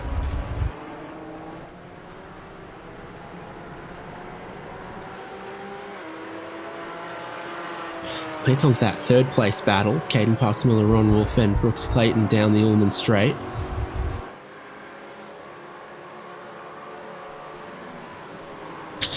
Ooh, and we'll have to take a little evasive action.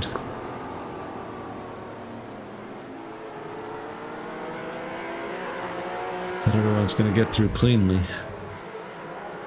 Love Racing are, of course, going to have to pit, and they do.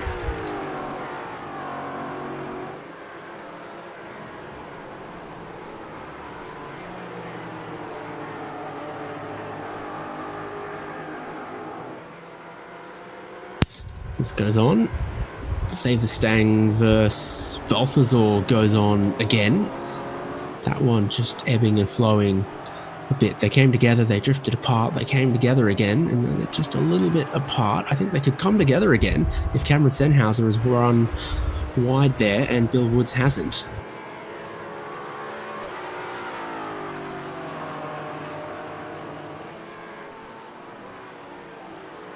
Yeah, Bill Woods definitely seemed to get the better of Sunset Bend there. And looking a little bit more comfortable right now.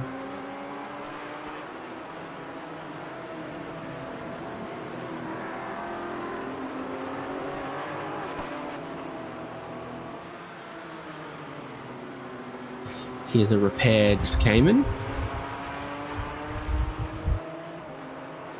Slowed expectations, of course, went past Love Racing and up into 11th as that happened. So that was a position that changed. Slowed expectations came out of their last pit stop in 12th place, but now they're 11th.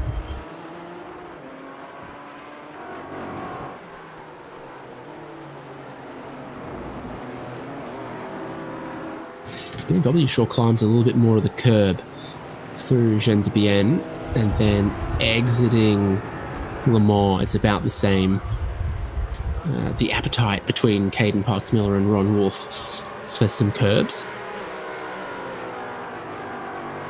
Have we just had a new fastest lap of the race again? Oh, it's snuck First up and on second. Yeah, well, they haven't moved it by much, but they have. So it's a 2:10.6 from first place and second place on the last lap. So they're going rapidly again.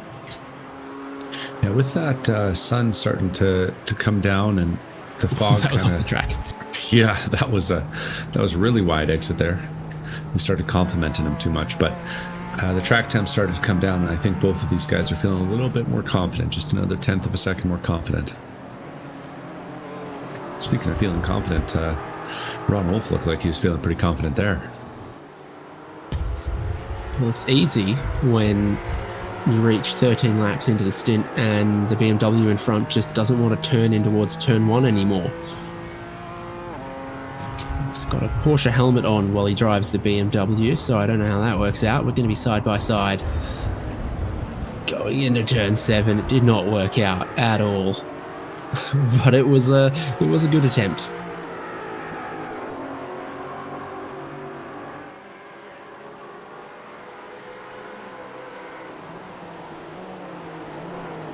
It's been almost an hour of this now. Just Drivetrain and Motorsports Emerald, huge ass, Thonk Esports, just all in the same basket. Yeah, they just can't seem to sort it out amongst themselves. Well, they had their pit stops and then it was all the same again.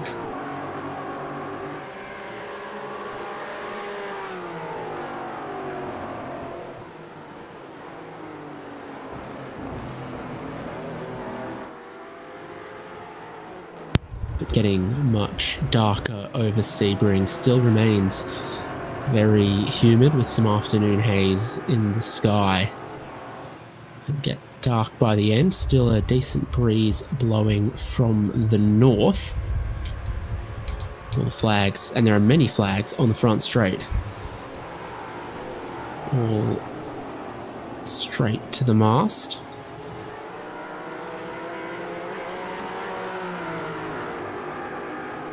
Yeah, been a pretty consistent 10, 15 mile an hour.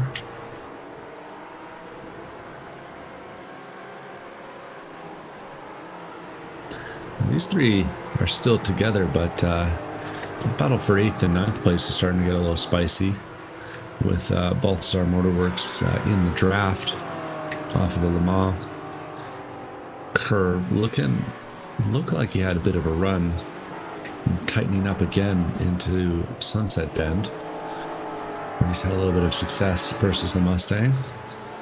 Seems to get through there just a little bit more easily. Sennhauser and the Save the Stang car up ahead. Sennhauser weaving a bit, saying no draft for you.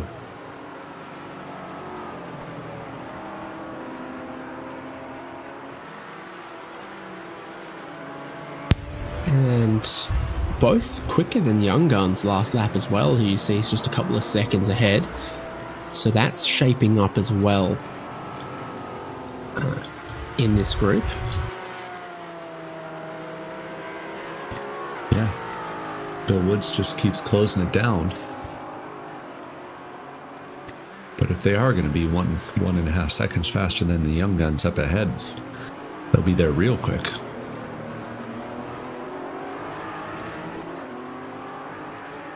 They'll be there right quick.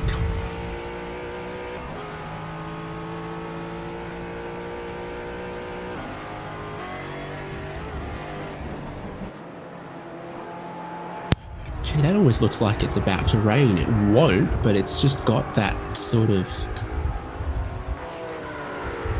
swamp haze over the horizon. The mist between the trees. Ooh, jump back to 8th and 9th place. Bill Wood's got to run through the tower turn. The SimCity Racing sets the fastest lap of the race. Oh, and Bill Wood's backed out, but he had quite an opportunity there. And he'll be looking to capitalize on that opportunity. You got to think through Jean de Bien Bend and the Le Mans curve here. It doesn't quite get to power as well as the Mustang ahead.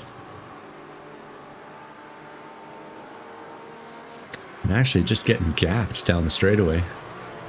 Yeah, I think that Balthazar Motorworks car's actually been a bit down on straight line speed all day. Oh, well, that won't help.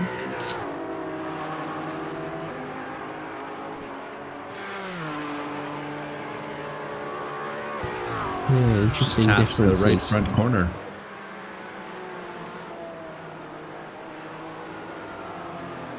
And it is positively dark out there. It's cloudy. But, yeah, it taps the right front corner at the apex of the Sunset Bend.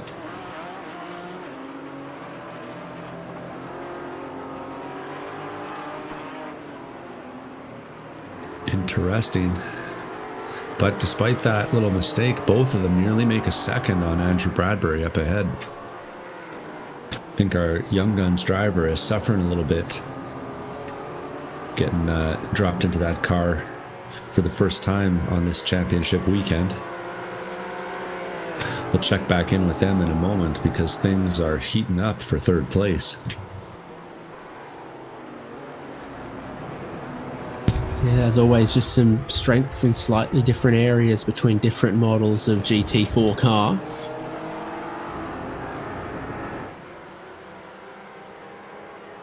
It's not bad for Ron Wolf, so Caden Parks-Miller moves all the way to the yellow line and then some, and then moves back to the racing line before Sunset Bend. So the inside line goes to the huge-ass Mustang. Can the BMW turn around the outside that wide through Sunset Bend? Not really. We're going to be level off the corner down the front straight. It's looking like NASCAR out there. He takes the wide line, gets the momentum off the corner. But can he get it woed down for turn one? That's been the struggle with this BMW. And it still doesn't look like it wants to turn. He's blocking. He's going to the inside real tight. Nicely held, though. And the Team UJAS car just trying to find a way around. Brooks Clayton's been sitting on his hands, twiddling his thumbs, just waiting this whole stint, seeing who's going to get the better of this. Oh, that's tight. So some big diamonds across the racetrack in the braking zone. Caden Parks-Miller was covered all the way to the inside, then pointed back to the outside. Ron Wolf pointed to the inside. Got half of a nose down there, remains to the inside with half a nose heading into Cunningham Corner. Is there a bit of marble build-up happening here? He wants to stay in this fight to get to the inside of Tower Bend, but space? No, there is none.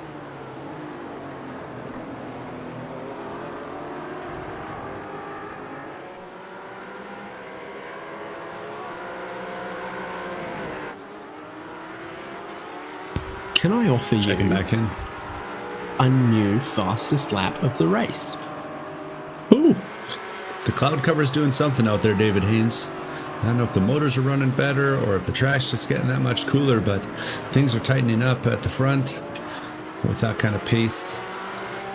And they're getting tight back here. 7th, 8th, and 9th all together for a battle now.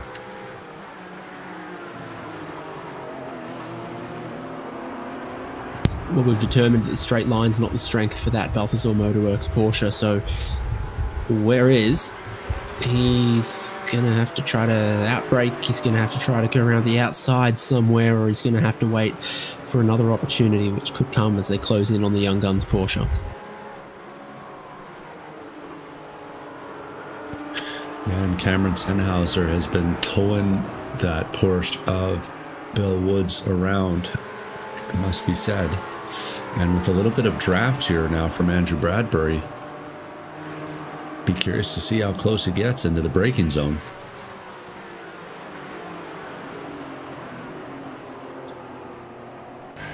Looking comfortable as they come through Sunset Bend, and that Porsche keeps getting bigger and bigger out the front window.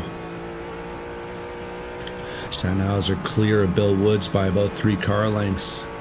Peeking towards the inside, they're going into turn number 1 and rolling a lot more speed. Has to take a little bit of evasive action, does Cameron. He's going to run it a little bit smoother through the apex, carrying some more pace, and we're seeing a big defensive line from Andrew Bradbury as he tries to hold off Sennhauser here.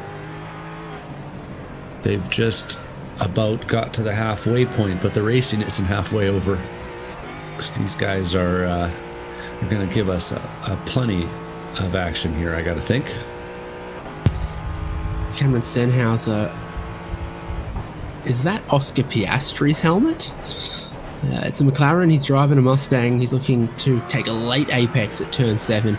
You've got this sort of little chicane on the exit, which you've always got to just straight line to put the power down, and then there's a couple of little kinks on the way to the next real corner.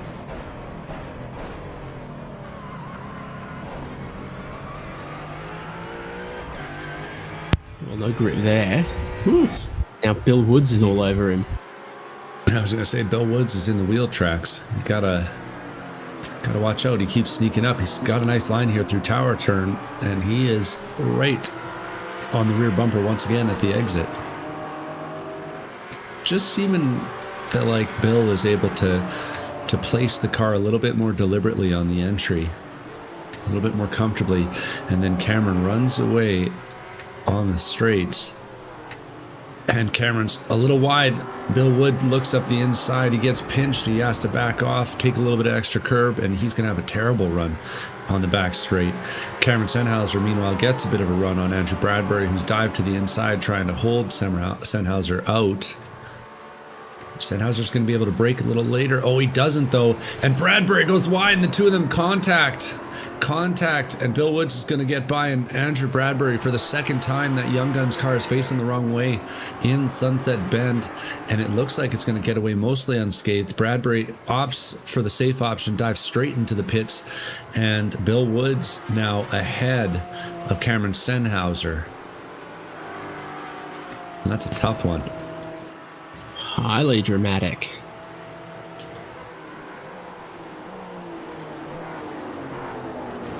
It's all status quo a bit further up the road here. And now, on the 20th lap since their last pit stop, Drivetrainer Motorsports and Thonk Esports.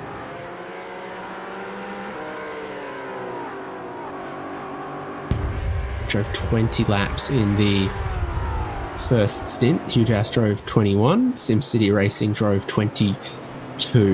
So as we're a minute and a half away from the halfway point of the race, the ChampCar iRacing 3 hours of Sebring, strategically, this next one's a very important pit stop. Going to see some driver changes you expect from the cars that haven't stopped yet, that haven't made a change yet, but you would hope to get to that halfway point and not need to stop before it.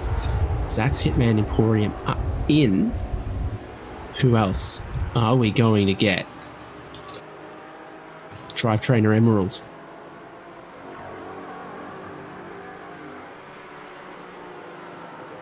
So just interesting to see Hitman Emporium, that's 20 laps and 20 laps back to back. DJ Alessandrini now behind the wheel, so we are going to get to see him today.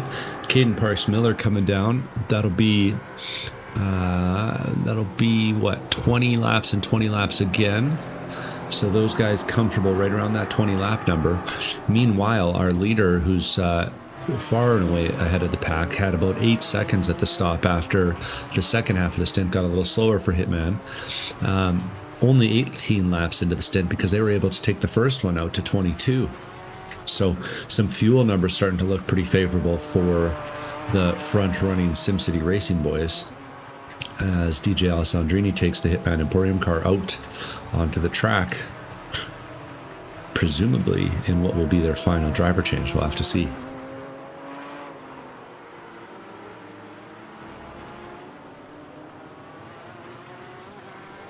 While we've looked away, Bill Woods is now driving alone with a gap because I believe the Sennheiser Save the Stang has hit the lane and just come back out. So that's them. And we've got, who else is that on the lane? That's the 2430 Esports, and that's our Save the Stang. Oh, that's the Drive Trainer Motorsports Carbon car coming off the lane. And they've made swap as well. That's Kyle Shuck in the car for Carbon. Sebastian Day is on the lane in 2430 Esports, as is Logan Sennhauser in the Project Save the Stang car. Sennhauser. That'll be his. That's Logan behind the wheel. Logan did the first stint and Cameron did the second, so it'll be Logan back in for a third stint for the car and second stint for Logan. Keegan Allen back behind the wheel of the Young Guns. He'll be just flashing by as Sebastian Day exits the pits. Sebastian took the car after the first stint from Max Francescelli and is now going to do a double here by the looks of things. So the pit stop shaking things up a bit. Not shaking everything up though, because we still have a battle for what is second place on track right now, Haynes. Yeah, there's 4 more cars that we need to pit. It's the leaders, it's Hujas, it's Thonk, and it's Balthazar Motorworks. So Hujas saved a little bit in the first stint. Seemed to have saved a little bit again. Thonk didn't save much in the first stint, but that whole stint that we've just seen there, the second run, they just sat, watched Hujas and Drive Trainer try to battle. And so they've done some very solid saving to catch back up in the savings department in stint number 2.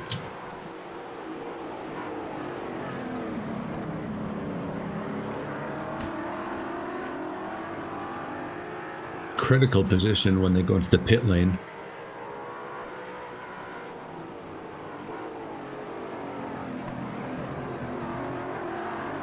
Two of them jockeying. You want to be the first guy in, get clear line of sight to your box, get the cleanest entry. And Ron Wolf just stretching it out a little bit through this phase of the lap. About a half second, nearly 7/10.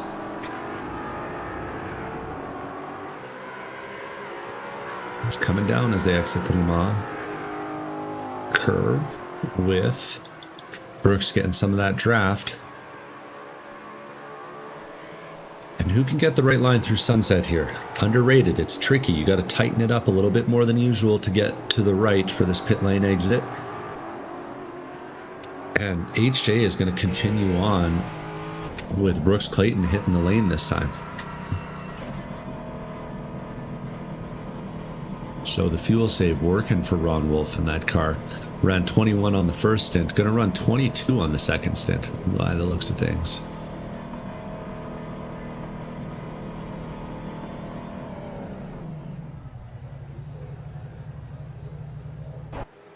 Well, the dash goes purple with the limiter engaged. Now I know.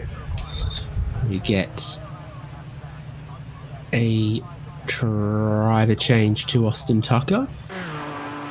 Is he also wearing his swim trunks? Don't know. I worry he might be.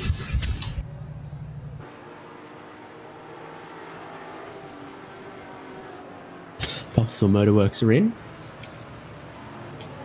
So that's 21 laps again for Bill Woods. If they couldn't get the passes done on track that they necessarily wanted, strategically that's not bad at all. Yeah, solid pit stop time there. Looks like something right around 40 seconds, and you got to be feeling pretty good. Doing anything better than that, and you're going real quick. Jumps drive trainer. Yeah, better to be the guy doing the overcut with the warm-up we're seeing on these tires. I expect that BMW will actually get quite close over this lap with the extra tire temperature that it's got. But the overcut does have some power in dry conditions. Our leader is catching up to some lap traffic. Coming into turn 3, we got Kyle Shuck in the Drivetrainer Motorsports Carbon car. Under a little bit of fire here from Chris Beets. Good point of the track to catch him, though. And Shuck will do the right thing, get a little bit out of the way as Chris Beets comes by.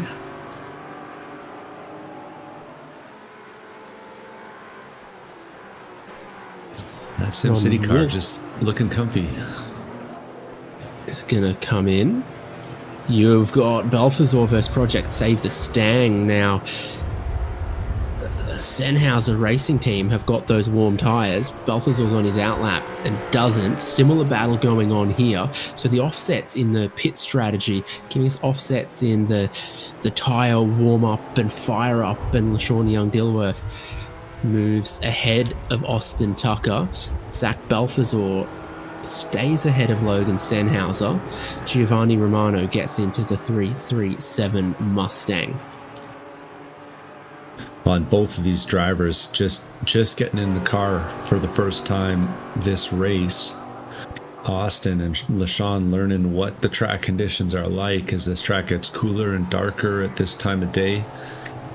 Track temps starting to drop just a little bit. And the two of them coming down the front straight with the huge ass car now piloted by Giovanni Romano. Noted Canadian driver joining the track.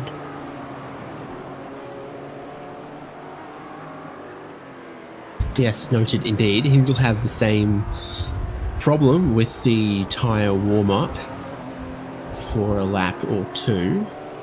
Race leader is in. So we've had Chris Beets the whole race. Might we get Ryan Pucktel? Gotta think that would be the move, just with the way the pit strategy seems to be shaken out. Maximum drive time in the series is 2 hours. We have seen these guys do a little bit of interesting driver swapping, but it will be a change. Ryan Pucktel takes the wheel as this battle pack comes flying by, and that's, a big moment there from the Young Guns. That was Keegan Allen getting real close to Nick Love 4.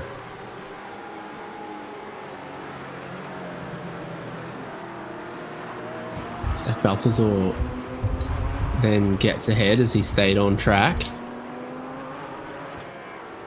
And the two of them get by, get a little close. Love takes some evasive action. That's what the blue flag's for there. Releasing Ryan those Pucktel guys. is into the race for the back half. And what a nice little spot his teammate Chris Beets has given him. Giella Centurini into the Zach's Hitman Emporium car. Looks like it'll be about 8 seconds behind. But do you see that little number on the timing screen? That's a 2:09.8 last time by for DJ. And I don't think we've seen anyone get into the 2:09s yet today. So that's a real quick one. Saying, hey, pay attention up there, Ryan. I'm coming for you. Another guy saying, hey, pay attention is Keegan Allen in that Young Guns car as he's trying to get by the likes of Zach Balthazar, the namesake of Balthazar Motorworks, who's doing his best to try and hold him off. Balthazar's got a little bit warmer tires a little bit cooler tires right now than the Young Guns, who are doing everything they can to get around. Big draft. And the go-kart racer takes the inside line and takes it in deep, running wide. And Balthazar's going to over-under, cross him up the inside. And the two of them trying their best to get an exit here. I think advantage goes to Keegan Allen with the young guns, but one of those classic sunset bend rather, moments where the lines cross over and both of them are fast. Looks like Zach's going to drop into the tire tracks of Keegan Allen. Maybe a little crossover attempted, but not quite enough momentum.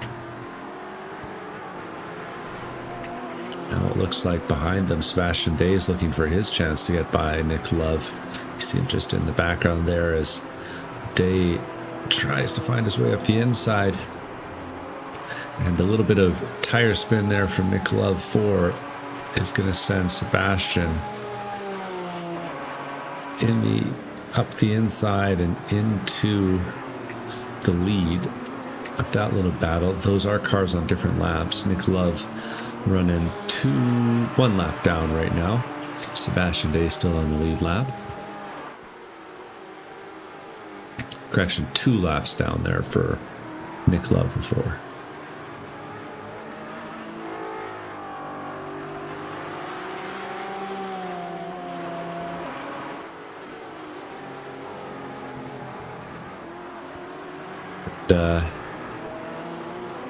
Back at the front, we're seeing some action out on track. Holy, Gio Romano's come by and put a quick one in for that huge ass car. 40 seconds off the lead, but critically now 6 seconds ahead of the Drivetrainer Motorsports Emerald car. So they're starting to spread out that battle pack we've been watching for the first half of the race. And at the front, DJ Alessandrini's putting some pressure. Now 6.5 seconds back from Zach's Hitman Emporium. Sorry, in the Zach's Hitman Emporium car. 6.5 seconds back from Ryan Puckdahl. Because Puckdahl is still on the warm-up for those tires. Yeah, only just now his first flying lap since he got them.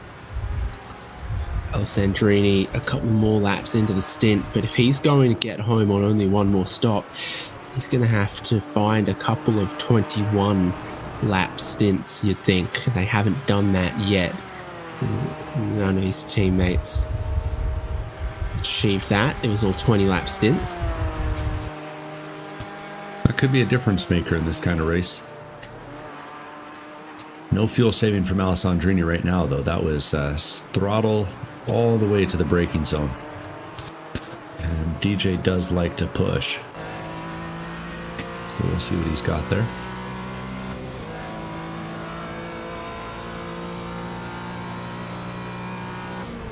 .1. I'm maybe a little more interested in what Romano's got, because he's only just bringing his tyres in now as well. We saw a PB 10.7 last lap, again quicker than the battle that they've left behind of Drivetrainer Emerald and Thonk Esports. Let's see the end of this lap from Romano. Ooh. That'll do you. 2:10.196 for Gio this time by. So putting in the sprinter for the close and stint here is Team Huge Ass. So we'll see if they're able to whittle something down and maybe get into firing range with the leaders at some point here. Certainly they got to be hoping for a caution just to make that a little bit easier, but wouldn't everyone like to get a little bit closer to the guy ahead?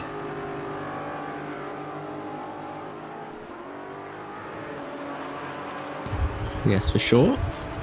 It's definitely going to be dark by the end of this race, and those turn 3 palm trees will get illuminated. Keegan Allen, Zach Balthazar 8th and 9th.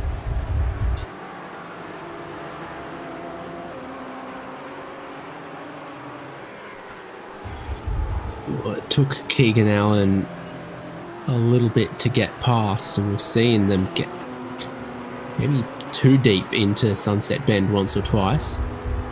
That was the moment with Project Save the Stang. There was almost a bit of a moment with Balthazar Motorworks. But looks like the quicker car now. And then Logan Sennhauser's just a couple seconds up the road.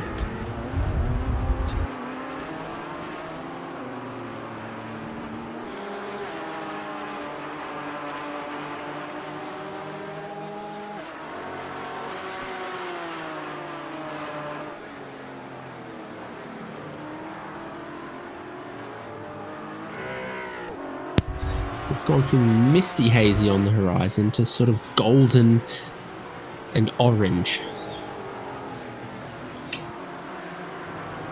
There are plenty of oranges around here at Sebring. If, say, you take a wrong turn in your rental car trying to drive into town, you can drive past so many orchards and orange groves. Race lead down to 5 seconds now.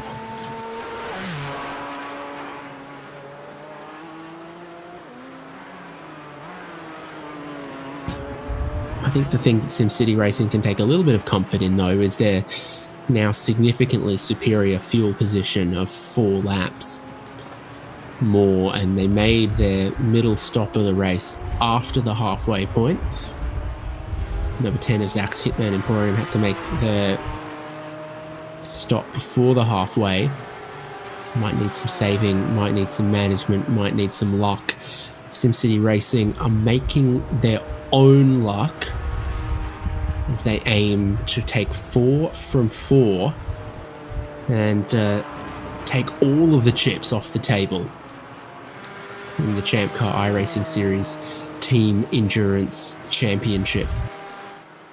Yeah, they're looking to take all that wonderful prize money that was on offer. Of course, 200 champ bucks a race and 200 more for the championship being provided here by the ChampCar iRacing, or sorry, the ChampCar Endurance Series, who have graciously sponsored this series for a number of years. Trying to give a foot in the door for those drivers that got some chops in the virtual world and want to come and get their feet into a real world racing car out on some of the best tracks North America has to offer. We are big ChampCar fans over here.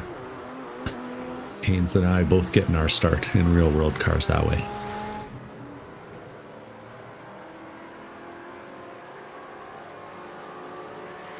Yeah, I remember passing you at Indianapolis. It was before or after I put it into the gravel trap there, Haynes? Must have been after your engine ingested a bit of gravel. Well, there's a reason some of us are more cut out for the commentary booth. It's wide Austin from Tucker. Gilbert through turn 1. Austin Tucker will look down the inside here at turn 3. Gee, were they close to a bit of contact once again? I think LaShawn's got a pretty good idea of exactly how long the Mustang is and how wide a Mustang is in relation to his BMW, because he's got no qualms closing the door there.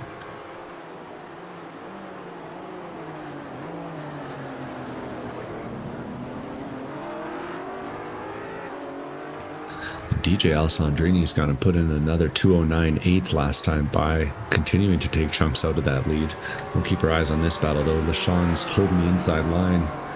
Now the outside with Austin Tucker getting to the apex and rolling it a little bit better. And I think Tucker's got a shot here to close the door. He does. Maybe a breath of a lift there from LaShawn to make sure that two didn't become one. And heading into the tower turn, that's going to be Austin Tucker with 4th place. Similar to what we saw very early in this race, where when they're up the inside, they're often not in a hurry to make their turn in, and then you're just stuck in that tiny bit of no man's land as the car around the outside. 210.2 for Ryan Parkhill, 209.8 for DJ Alessandrini as he takes about 4/10 out of the race leader to move it from 5 seconds to 4.6. You'll be able to see that SimCity racing car. Like, are we getting closer? Are we getting closer? Just a little bit every lap. If you're Alessandrini, you're thinking you got to get up into that draft. You got to think with the disadvantage they've got on fuel. That final stop's going to be a doozy.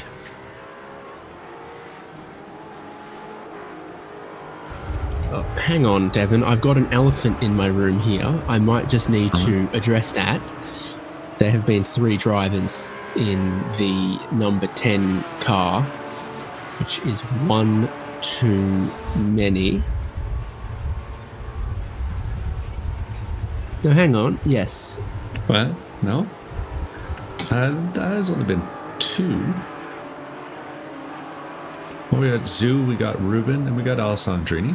Yeah, okay, that's 3. Yeah. So even if they won this race, they would be a DSQ. And SimCity Racing everyone else would then get promoted. We'll have to double check the wording of the rules on that one, Haynes. I'm not.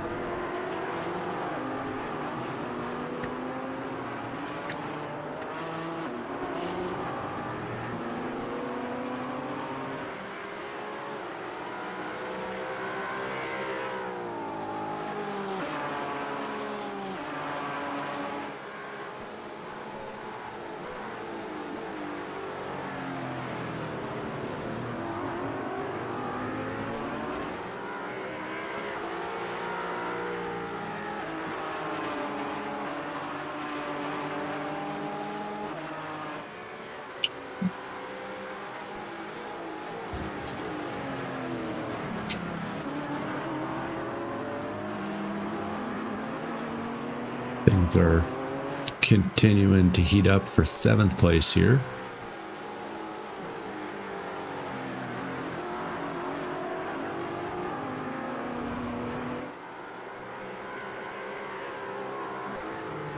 As the Save the Stang, the Young Guns, and the Balthazar Motorworks guys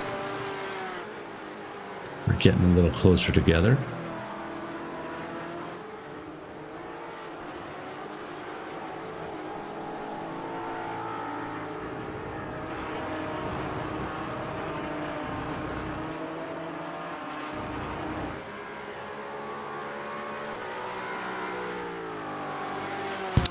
There's 4 in a line here for Sennheiser Racing Team Young Guns Balthazar 2430, and it's all closing up just a little bit. Sebastian Day in the 2430.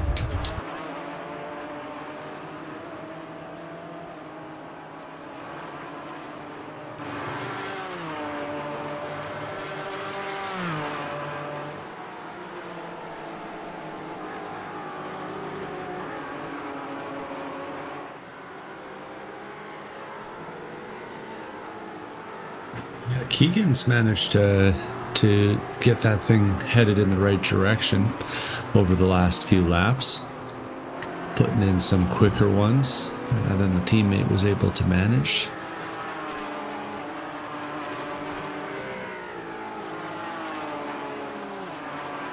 Still going to have to find a little bit though, because Logan Sennhauser is making that Mustang boogie looking very comfortable.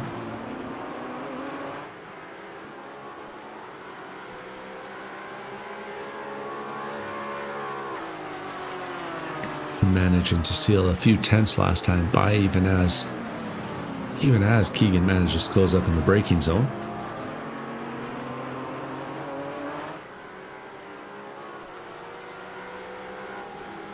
And the Porsche really does seem more comfortable through this half of the track in general. Mustang getting the advantage on the straights, as you might expect.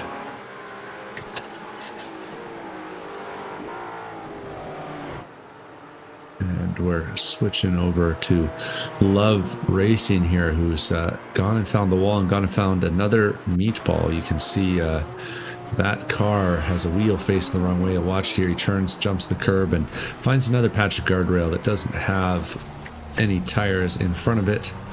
Gets that car pointed the right way, but we'll have to nurse it all the way back around the track. Keep it on the track as much as you can.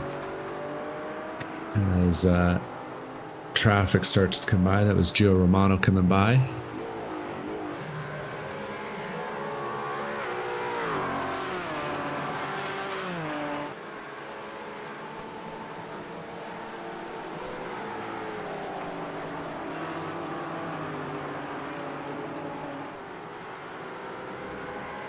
And Haynes has gone and flipped open the rule book and pointed at the rules for me and highlighted the line that says 2 drivers per race, 1 alternate. So I take it back. So yes, sir. It said it in the season registration, and it said it in every event notes for every event. Remember when I said this is why I'm a commentator and not a racer, Haynes?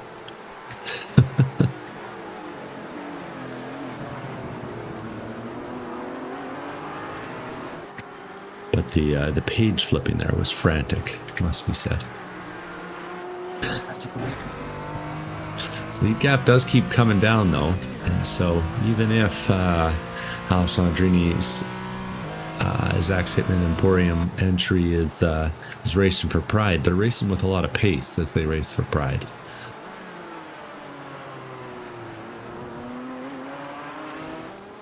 Gee, it looks gorgeous right now. You had that sun glistening just above the horizon. Beautiful wintry colors in Sebring, and it just looked like a dangerous time to be a beer. 3 seconds is the race lead, and the spectators around here at Sebring, it's dangerous to be a couch sometimes on the inside of turn 7. It's Keegan Allen just getting a little bit closer to Logan Sennhauser.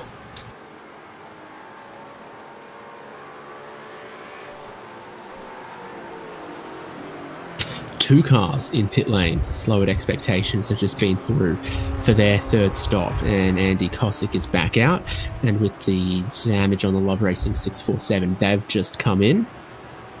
And they're going to get a bit of repairs done, a bit of fuel, and a bit of a new driver.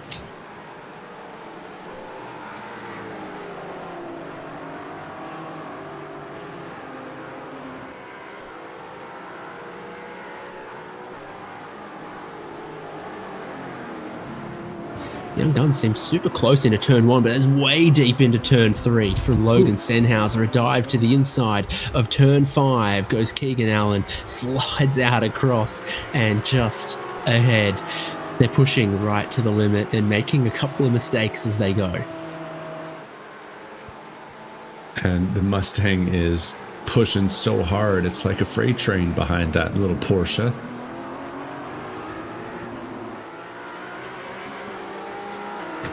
And I don't know if there's an onboard rear view on that Porsche, but man, I bet you that you could only see the Mustang emblem in it. It was so close there.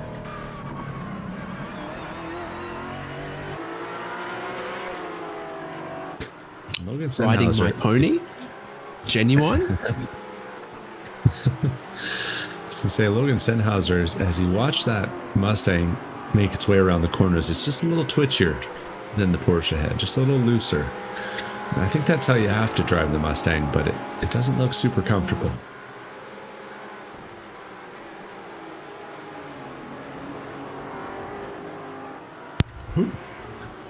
They're moving around a lot. It should be, groupy track conditions, well, quick track conditions, but does that sometimes mean edgy track conditions?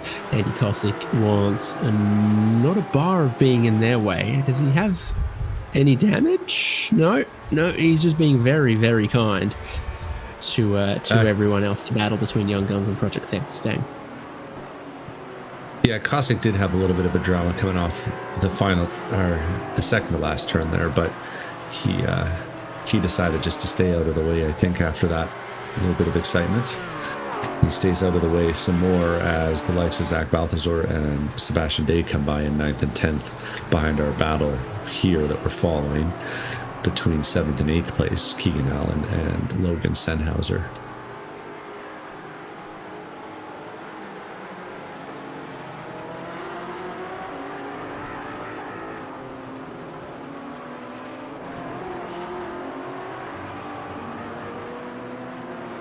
Lights are on the new bridge across to the infield there. A couple of other lights are going to come on around the racetrack, but the lights have not yet come on the cars. That should be pretty soon. Give it 5 minutes or so. You've got those great cat's eyes reflectors around the racetrack here for racing at night. It's not as thoroughly illuminated as Daytona, Motegi, some other road courses. But what it lacks in track lights, it makes up for in headlights and reflectors. And those headlights have come on. We're seeing those reflectors, like you said, popping up. Really is kind of special look around here. It's a lot of fun. Oh, it makes you feel like you're landing a plane. Also, reflective cones for the braking markers as well. So you've got to have your headlights on for all of that.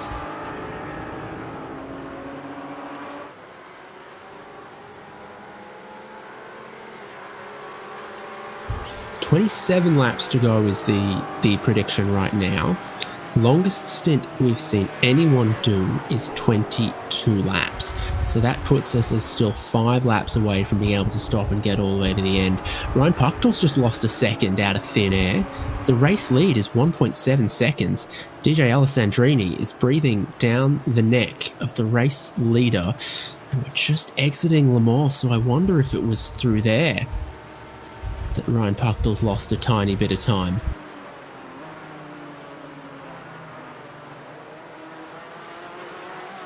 Ooh, look at that. Why do you think they call it Sunset Bend? Yeah, I was just looking at that and thinking to myself that it looks real good. And also, I think if I was guesstimating, say about 15 minutes till we're getting into twilight times here. That's lowered expectations off the outside of turn 1. Andy Cosick continuing his commitment to staying out of the way of lapping cars.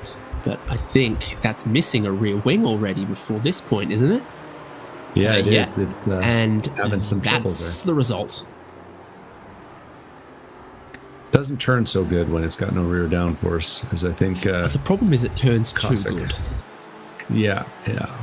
I think that's actually, I missed it the first time on the first spin, but Cosick's been missing that for a good number of laps now. Maybe didn't even get one put on. I don't know, it was on at the stop, but he's been missing it for a while anyway. And that's causing him some issues. Now, real Porsche collectors pay big money for that. It's called the GT3 Touring, or the 911 ST, or the 911R was the first time they did it, and it made big money.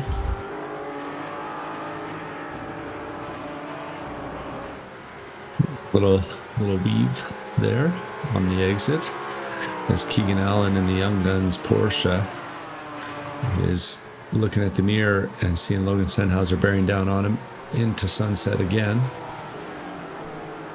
Logan will hold it tight to the inside and try to find the momentum.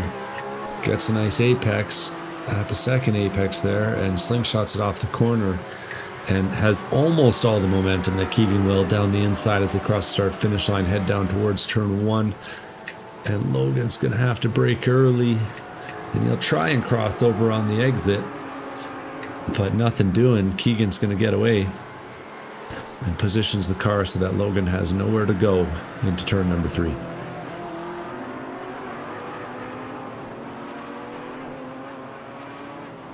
We've seen some really good battling all throughout this race here at Sebring. Basically, from lap 1, there's always been some kind of a battle to watch.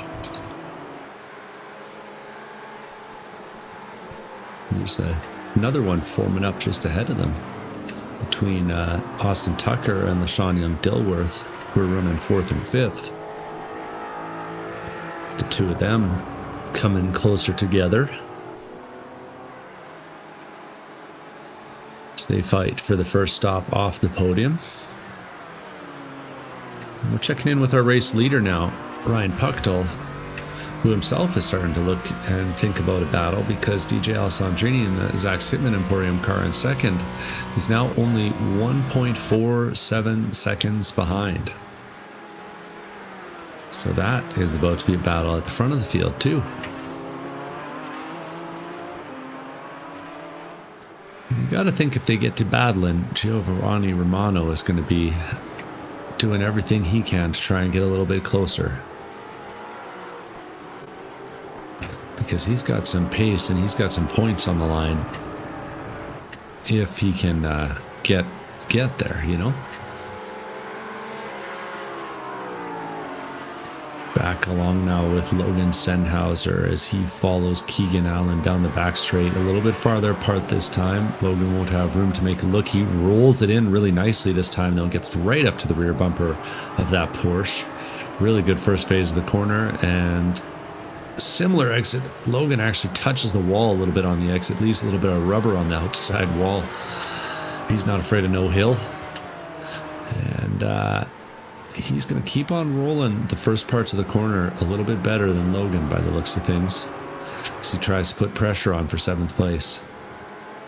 Oh, that was 24:30 missing the corner. So Balthazar are closing in on this battle, but Sebastian Day has just almost gone straight on at turn 1, perhaps too enthralled by the battle he was seeing ahead of him. Yeah, gets it a little bit loose, does he? Maybe a little optimistic on the entry speed.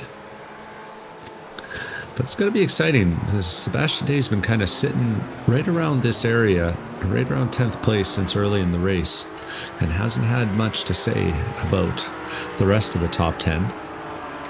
But some consistent stints through stint 2 and 3, and he's suddenly getting into the position where he might be able to challenge for as high as 7th place. Especially if those guys all decide to get battling. 3rd and 4th place are back close together again. Austin Tucker holding off LaShawn Dilworth as we watch Keegan Allen and Logan Sennhauser. And yeah, that's 4th and 5th that we're watching now down the front straight. Tucker real tight. If you insist. So close together that I threw the mouse off the table there, Haynes. I was getting excited. Oh, jeez. Well, there's plenty to be excited about with this battle here, 4th and 5th, with 1.2 seconds for the race lead, with a 4-way fight between Young Guns, Project Save the Stang, Balthazar Motorworks, and 24:30 Esports, and just 2 laps until the critical lap number, the earliest we think a team could pit and get to the end, is on board with your race leader. That is cinematic stuff at Sebring. A gorgeous, partly cloudy sunset, giving us all of the hues across this relatively flat area of the world. So you just get that sun just peeking towards the horizon. There's Young Guns, there's Save the Stang, there's Balthazar.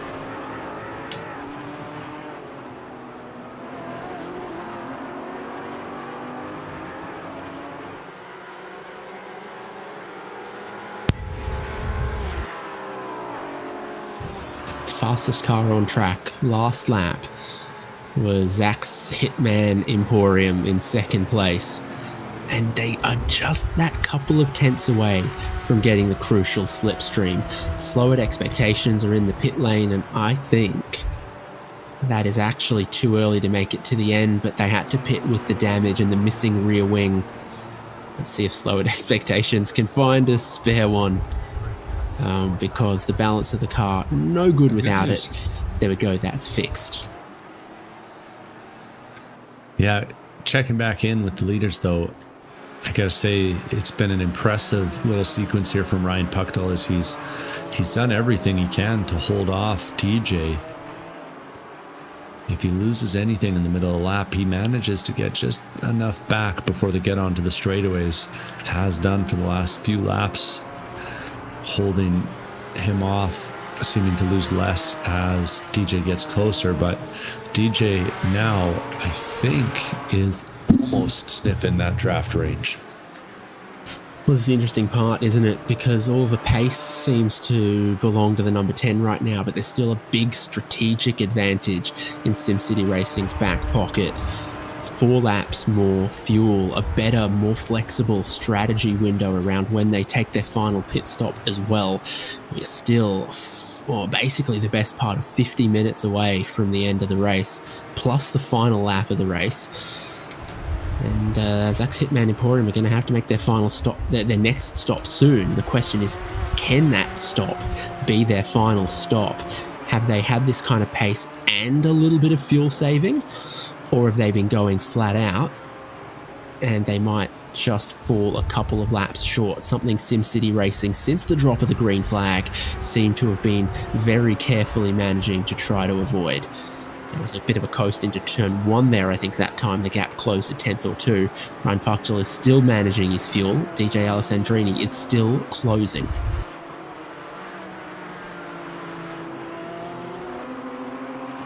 Less than a second now by the relative timer. And I wonder when that draft is going to really kick in. Seemed like it did a little bit last time with that fast lap from Alessandrini.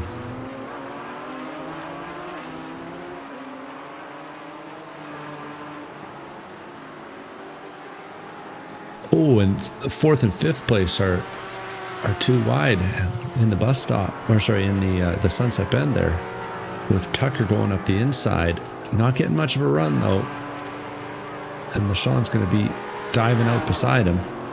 So Tucker takes it away into Sunset Bend, and LaShawn's trying to take it back around the outside here. When they get real close together, an extra tap of the brakes at the apex, and that's going to give the inside line still to LaShawn, or to Austin. And Austin will hold through here. So a hard-fought 4th place goes to Austin Tucker. But there's still plenty of time left. You bet there is. Tucker's also got a bit more fuel on board than the drivetrainer car as we head towards the final stop. Currently predicting 22 laps to go. There's dramas. That's Young Guns around at Sunset Bend again. It's lost some time to Project Save the Stang, so Balthazar Motorworks have gone ahead. And they had a little bit of help there, Haynes. It's got to be said. I don't know if the Young Guns were planning to hit the pit lane, but you'll see it here. They woe up at the apex and they start turning towards the inside, pinching it off towards the pits, and clang, they come together. And that's a clear hit from I think they were planning to pit, but they've entered the corner wide, and then if you weren't expecting the car to pit, I think it's fair for Project Save the Stang to have gone where they did. If you want the pit entry, you've got to be a bit further to the right and a bit tighter on your line through the corner, and not leave space for someone racing you to try to race you. 2 cars are in the pit lane, so it is Young Guns, and it is Zach's Hitman Emporium after 20 laps again.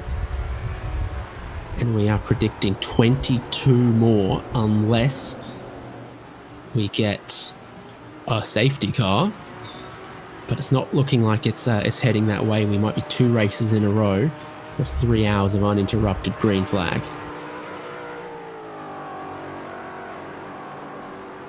Drivetrainer Motorsports Emerald, the BMW's in.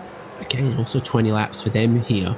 So everyone stopping this lap runs the risk of just ending up a little bit short at the back end of this race. That's Balthazar wide through the Moore corner, and Project Save the Stang SRT might get one of their spots back. The other drivetrainer car is in. Who's driving that one, Devon? I'm trying to get a sense of that. It's Kyle Shook by the looks of things. I can't seem to remember how to pronounce that one to save my life. Oh, and Tyler Shook has the same problems as his teammate, overdriving the Every time they follow there. their teammate in, they can't see their pit crew over the BMW. There's this really smart racing driver by the name of Penske, and he's got it all figured out. He's got this foolproof system for making sure you never do that. I got a extra push to pass. Well, I think that was part of a slightly different advantage that they were cultivating. Either way, that's I like be a how bit of a long Andretti stop for him. claimed it was, egregious, horrible cheating that they were disgusted by, and then, like 6 months later, went and hired that guy. Hey. It's disgusting that you do that for another team and not for us. Exactly. That's the spirit of racing if I ever saw it. So. A couple more driver swaps. Francescelli back into the 2430 car. I think we've kept Cameron Sennhauser and Save the Stang. I'll be honest, I've forgotten which one's Cameron and which one's Logan. I think that was a switch to Cameron. That's what my memory's telling me. And it is. Logan was in for the last stint. There's a real strobe light rave party with your pit lane speed limiter engaged on the Ford Mustang and the headlights flashing. There's some very interesting speed of light problems being presented by whatever the iRacing lighting model's doing there too. Seems like the pace car gets lit up before the tent nearby, but anyway. It's a very, very detailed racing simulation. Lighting simulation, less so. If you drive fast enough, every light looks like a green light. Ah. It's one of those green-yellow shifts. That's what they tell you about in science class. Yeah, because if the light source is moving away from you, that's red shift. But if it's moving towards you at the right speed, I think you can make it green light. And if you're driving slow, it's obviously because there's a yellow flag out, so.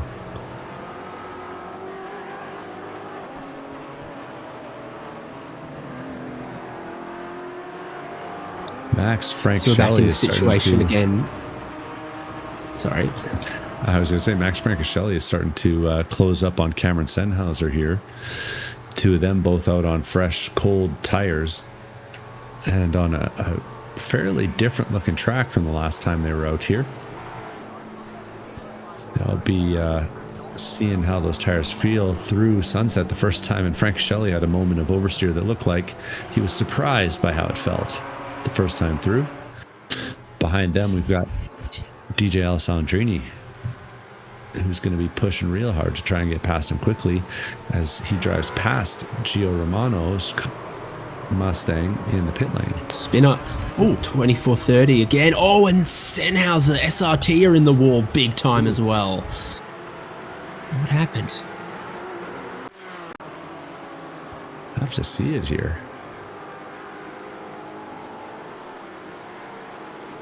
Looks like maybe just the cold tires caught him out. Sennhauser gets it a little wrong, and Francescelli gets a little bit wrong, and we got a yellow flag on track. Sennhauser is gonna have to pit that thing and take it to the lane with damage on the car. The replay machine's broken, So but so is the Stang from Project Save the Stang. crash. That's all by themselves. And I think 2430 see them and then slide out themselves too. Yeah. So if we can get that 10 more seconds back from where we started, we'll see if we can get it here. You'll see Sennhauser turns in, and it just gets loose and light on him. He hits the bumps the wrong way, and he just can't get it right, and it snaps. And right there, he hits the wall, and that front wheel is removed from its usual alignment. You'd say there's oil down or something if it was another world. Yeah, honestly, with the way the cars were loose there. Either way, that's going to shake things up a little bit. I'm thinking this is actually not great for SimCity Racing, who haven't pitted yet, while almost everyone behind them has. So we reached that critical lap number where it's like, okay, 20 laps to go, you can pit now and get to the end. And Huge came in early after 19 laps. Romano came in early. Thonk also came in at the critical lap number. The only cars, I think because of how much they've saved before, SimCity Racing were the only car still out there when Project Save the Stang crashed on their cold tires. It's a risky place to be leading the race when you've managed to save that extra fuel. You want to get that early. You want to get that stop done as early as possible and get the advantage of that fuel, just because of the chance that something goes wrong like it has here. So I actually see that Balthazar Motorworks also is going to be caught out because of the pit cycle here. By my books, they're still on 20 lap old tires too, currently running 4th on the track. Or on my timing screen, but they actually, I think they were far enough off the lead that they might actually, is the pit lane open here? Yeah, Balthazar Motorworks is going to hit the lane because of how far off they were from the pace car. So they've gotten a little bit lucky here as far as this goes. And there's a couple cars that are pushing as hard as they can around the backside of this track to try and catch up to the pace car, DJ Alessandrini being among them, trying to catch up to the back of this train. Max Francescelli maybe seeing if he can cause an accident here. Flashing the lights under the caution.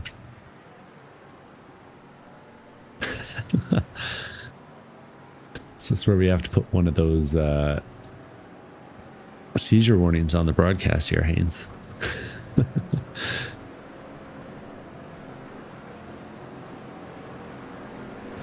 The following production contains bright lights and flashing visuals, or whatever warning they usually give. So we come past the pit entry. Safety car stays out. SimCity comes in.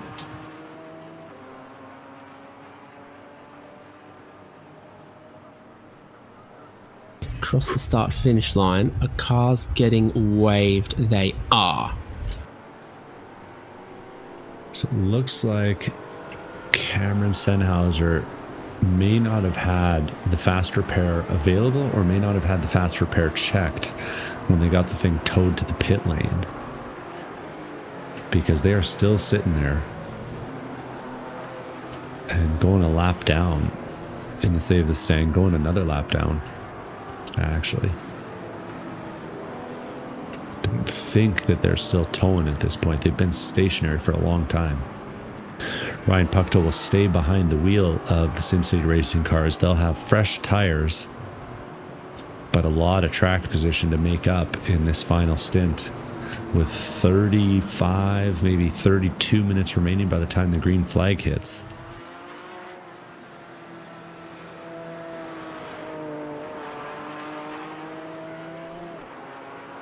And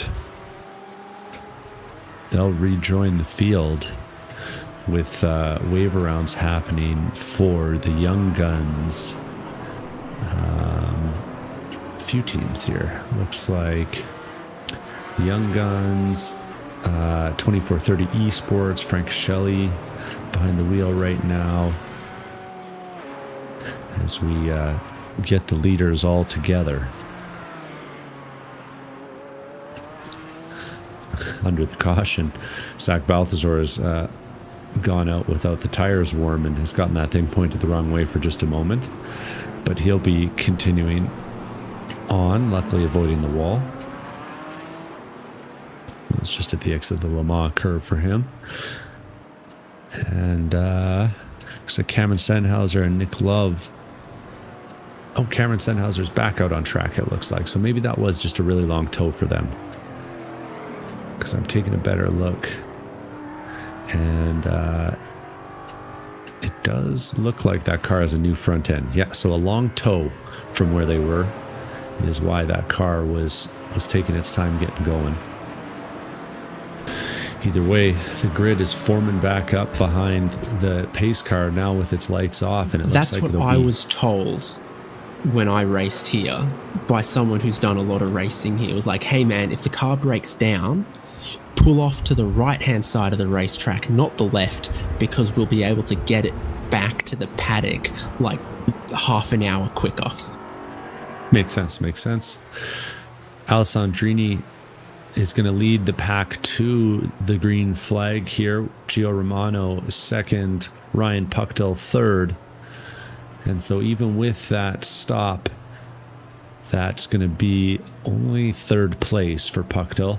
Cameron Sennhauser in the Mustang comes back out, will be 11th place on the grid, 4th place in the line, and a bunch of other drivers racing around trying to unlap themselves here.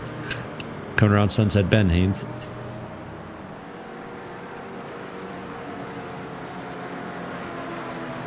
And they'll be looking for the green flag here. Yes, they will be with 33 minutes to go. DJ Alessandrini leads us over the line. GJAS are in second from SimCity Racing in third. The way things stand right now, SimCity Racing would become champions by 1 point. GJAS would only claw back 1 spot on them. SimCity Racing came in with a 2-point lead into this final race. Yeah, critical moments here. Beautiful palm trees. And under the lights here at Sebring, there's no better way to decide a championship than this.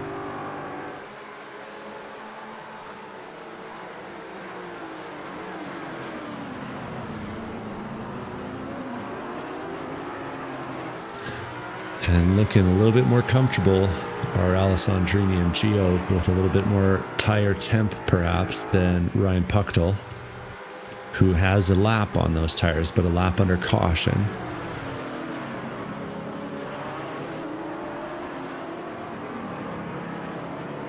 So taking his time, bringing the tires in, but really critical stuff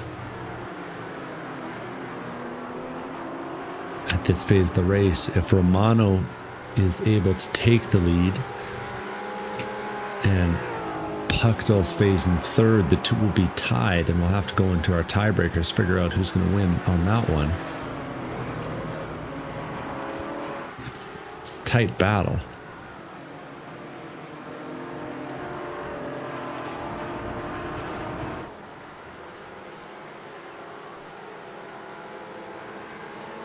And there is also the factor that the Hitman Emporium, with 3 drivers racing this time, are going to get the DQ flag, unfortunately. So that will mean that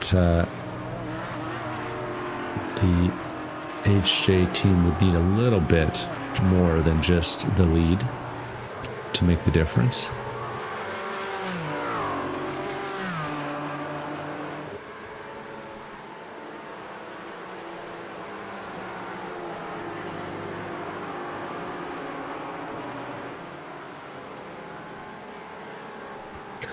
So far, Puckdell looking happy just to sit back as we follow our leaders here in the final round.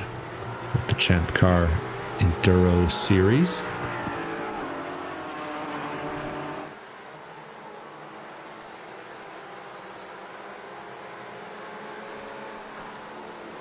And cars spread out and racing all over the track at this point.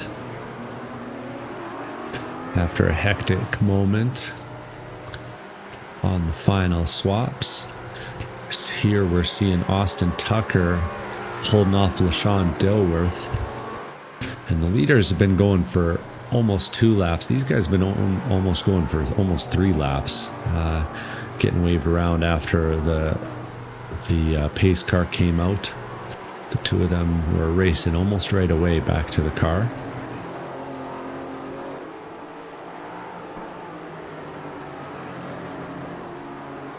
Oh, and behind them, it's actually too wide between Nick Love and Kyle Shook for a moment. Love jumped I'd say, yeah, that's not position, but it's pretty similarly paced cars. Mm-hmm. Yeah, and this is Nick Love 3 back in the car, so Love does have some pretty strong pace. A lot of experience sim racing as well as real racing there.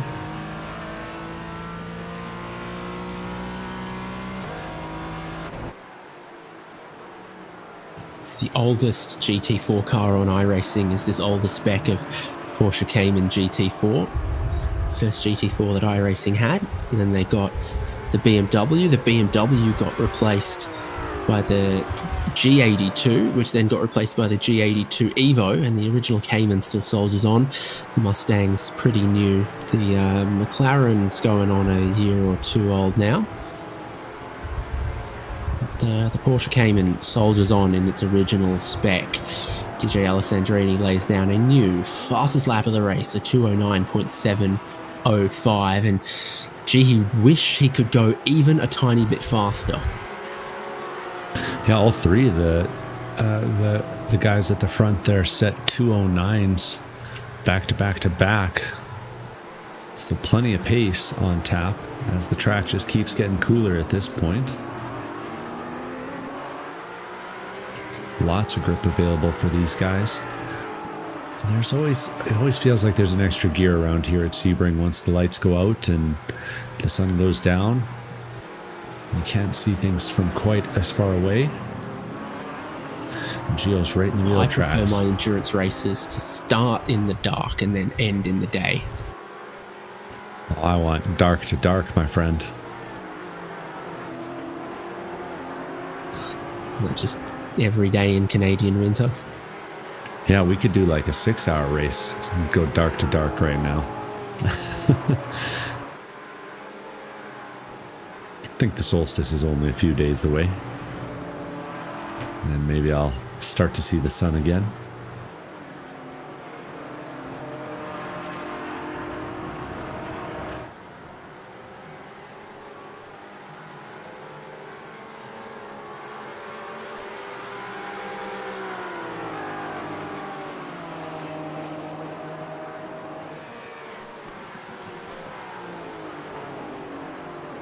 And 1 and 2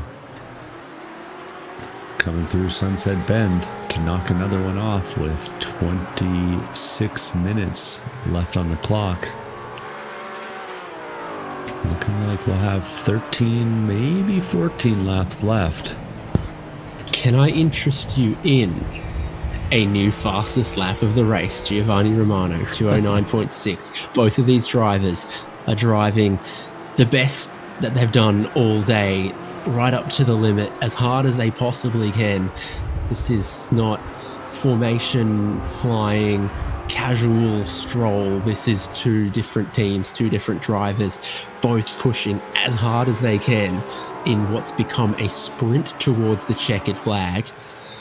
And it's turning out similar results. The gap between them stays relatively steady, but the pace that they're achieving is the fastest of the day.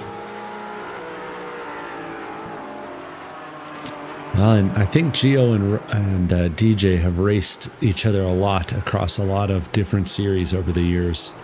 So these guys are 2 competitors who I think know each other pretty well. We'll see who's got the upper hand today. They've just broken the slipstream on Ryan Pucktel as well, so he's now 2.5 seconds behind the lead, basically, and just not quite at the pace of the leading two for the moment. That's okay.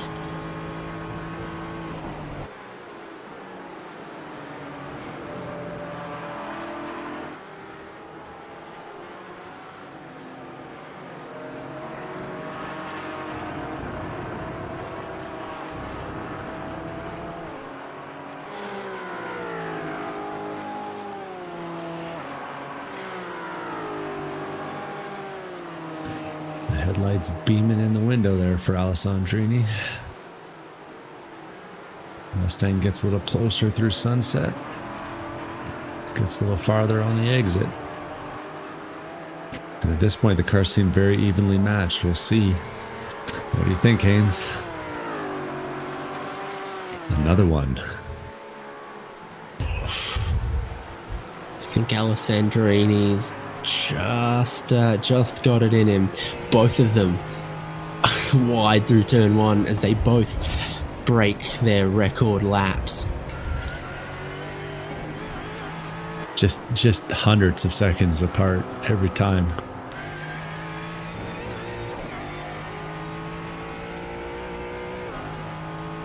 But you're right, so far Alessandrini has the edge, even with the draft going to the huge ass car.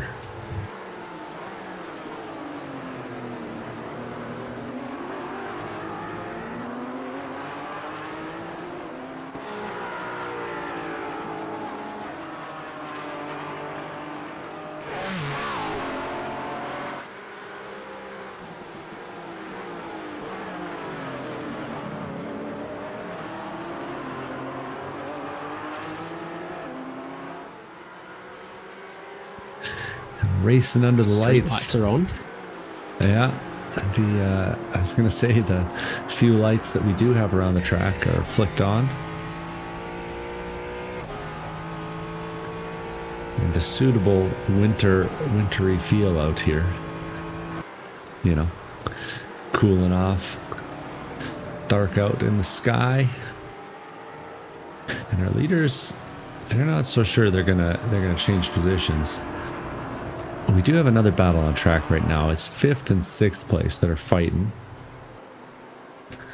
And it's, don't know if we want to switch off our leaders.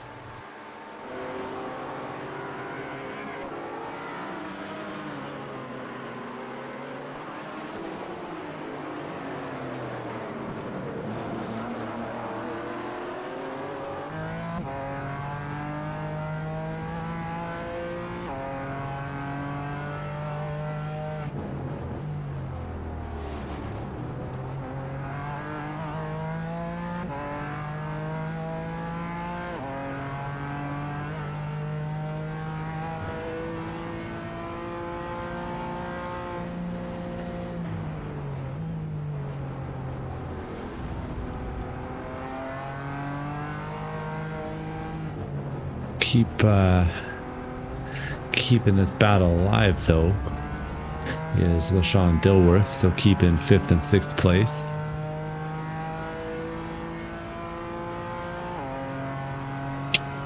The action between these two has felt like it's lasted the whole race. Just Thonk gets the advantage sometimes, Emerald gets the advantage other times.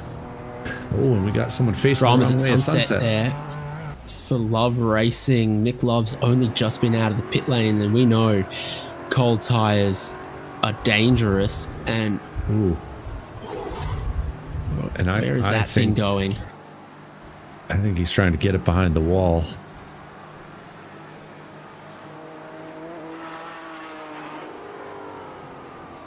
And that's heading back to the pit lane there.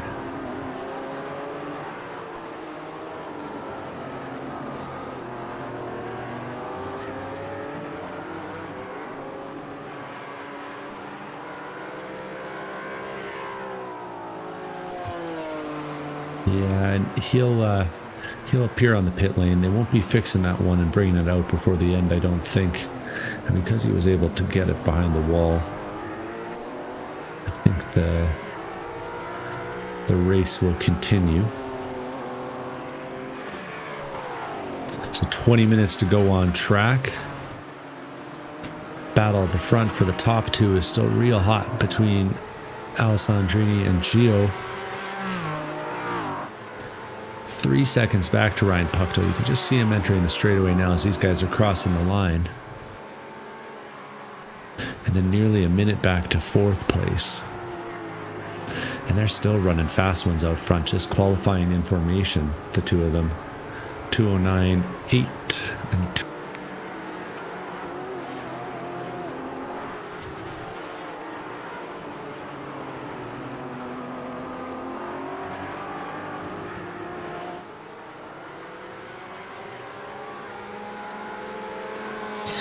Yes, that's 10 laps to go. Zach's Hitman Emporium ahead of Hujas, ahead of SimCity Racing. Balthazar Motorworks are the tied for biggest mover of the race. They're now up into 4th. Ahead of Thonk and Drive Trainer Emerald are ahead of their teammates Drive Trainer Carbon. That'll break the tie in the standings between the two Drive Trainer cars in favour of their BMW entry. The Young Guns in 8th through 24.30 in 9th and Slow at Expectations in 10th. Project Save the Stang back on track in 11th, but I think we may have seen the last of Love Racing at Sebring.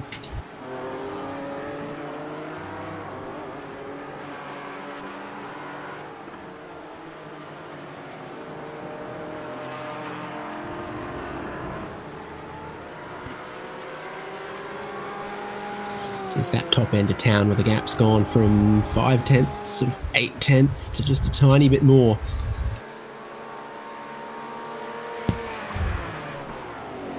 Alessandrini just pulling a couple of crucial car lengths into Sunset Bend all day, particularly during the day.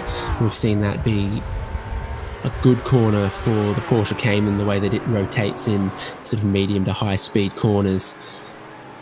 The Mustang might be just a tiny bit better with traction out of the slow corners and a bit more torque. Always be some slightly different strengths, but we've seen them be incredibly well matched over a lap in some of the battles that we've had at Sebring today to this point.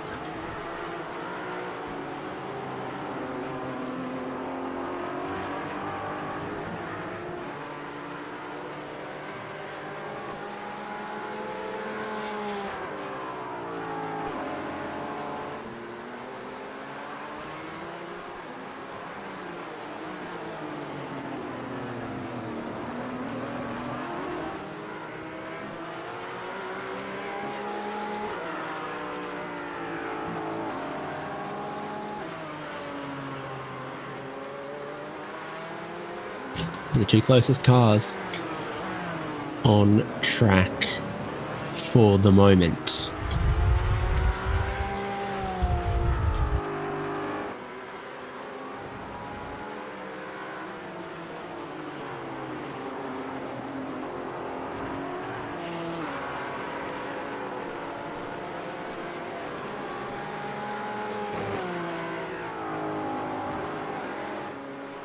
They're still doing incredible pace for a long time. A sort of a 2:11 looked like a quick lap.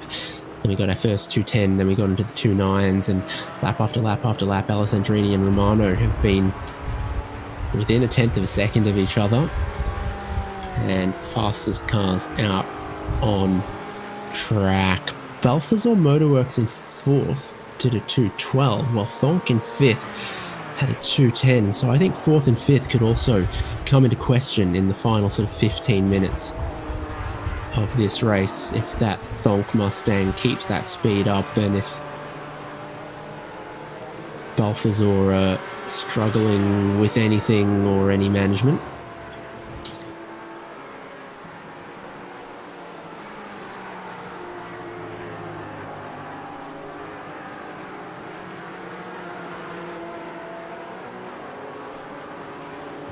One more lap around for the leaders, who can now see slowered expectations to go a lap down with them.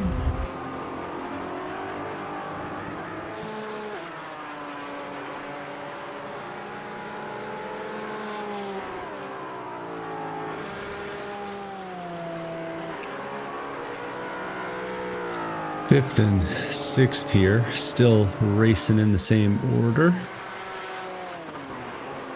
I think there'll be a little bit of inter-team rivalry that comes out of this one too. You gotta like it, because Kyle Shook in the Carbon Drivetrainer Motorsports car is just a few seconds behind this battle for fifth, but just hasn't quite seemed to be there the same way that LaShawn in the Emerald car is at this phase of the race.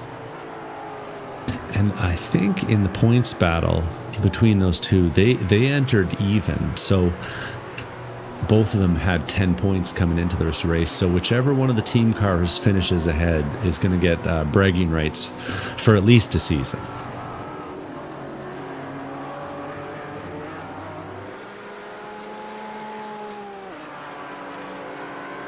The supreme drive trainer to be decided at the checkered flag today. Still a pace advantage, these two cars, to the Balthazar Porsche in fourth. Yeah, I've been watching that gap too. They've got about 3 seconds between them. And if they stay in line and don't get too racy with each other, there is a chance they could track him down. And this, with Balthazar, or sorry, with Zach's Hitman Emporium getting the DQ, this would be the battle for the final step of the podium if they can get up to fourth. So all's not said and done for the podium just yet.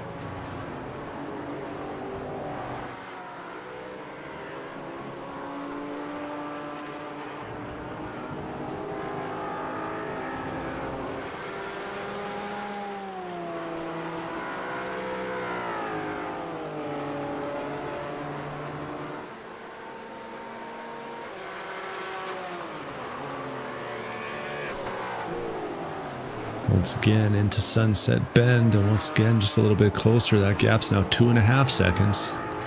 Carving out a little bit more each time. And the Mustang seems to be feeling good. If anything, I'm worried a little bit about this BMW, now up to lap 14 on the tires. Maybe it's starting to feel some of the understeer that it was feeling earlier in the race when it got to the second half of the stint. Hasn't been much lower for the track temperature to go, so even an hour into the race the track temp had dropped down to about the same as air temp, and then the sun's gone away, but the track temp will never go lower than the air temp, so it's been pretty static conditions as far as the temperature on the track for quite some time now, for at least a couple of stints.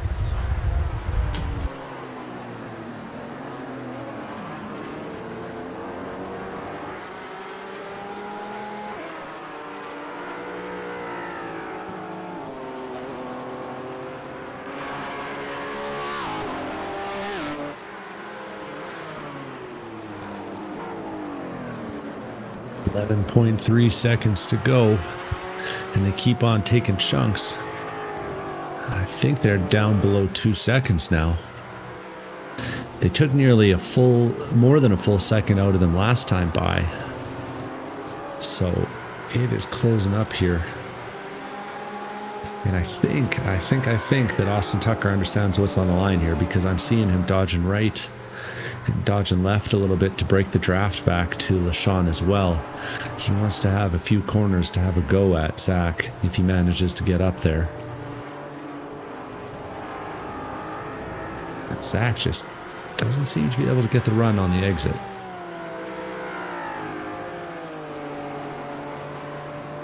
You've got to wonder if there's quite a few drivers that, you know, will have done a lot of their practice in the day, and then we come to these night conditions, and if you've, you know, jump straight into it. Visually, the track looks and feels very different. You know, your braking markers could be the same, but how they look and what references you're using can shift. And so maybe in these night conditions, it's just a little bit different. Another lap where Tucker takes more than a second out of 4th place.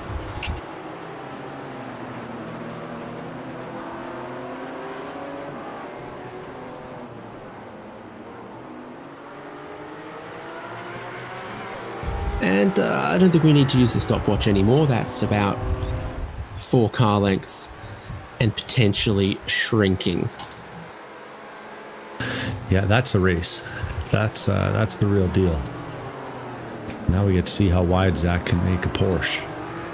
We've seen it with the BMW, we've seen it with the Mustang, but we haven't seen it with the Porsche just yet.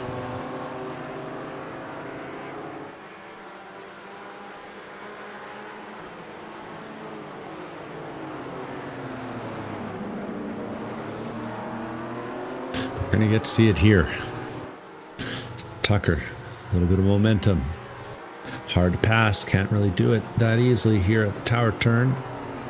Gonna get a better run though on the exit as the Porsche pushes a little bit wide.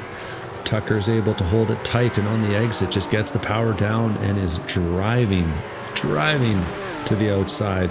Uses all the track, a little bit of the runoff, and comes around the outside, but up the inside comes LaShawn. LaShawn dives up the inside for 5th place. And gets very close to Zach, and Zach is losing it, gets a little loose, switching directions, and that's that good old-fashioned Porsche pendulum effect, I think, there. And he'll rejoin. And it's a scary moment for Carbon. Emeralds. It's Balthazar. No, yes, Carbon. In the dark is facing the wrong way. Drive Trainer Motorsports takes a little bit of evasive action and luckily able to avoid it. And so now the battle for the podium will be decided between Tucker and LaShawn with maybe 5 laps to go here. We'll see which of these guys is able to prevail. Alessandrini holding about 1.8 seconds back to Gio Romano. His Hitman Emporium car expecting a DQ when they cross the line for using 3 different drivers. And then in 2nd place, championship leaders and barring a commotion, championship winners will be the SimCity Racing boys if they can hold on to this spot. And then 3rd in the race standings will be between Tucker and LaShawn.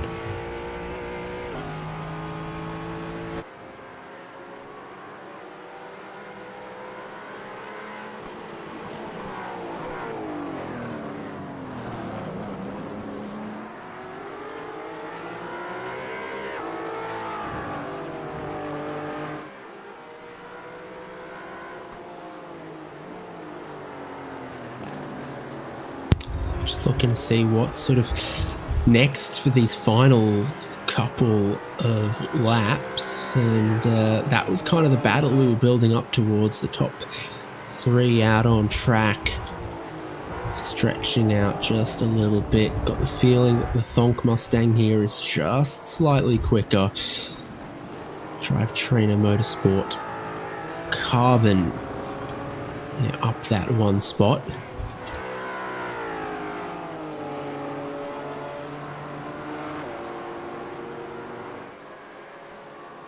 Yep. Still got to think they're going to be wishing they could catch the team car, but that gap's going the wrong way for them. Out to about 8 seconds now. So unless these guys ahead decide to do the last 3 or 4 laps side by side, you got to think that they're out of contention for it.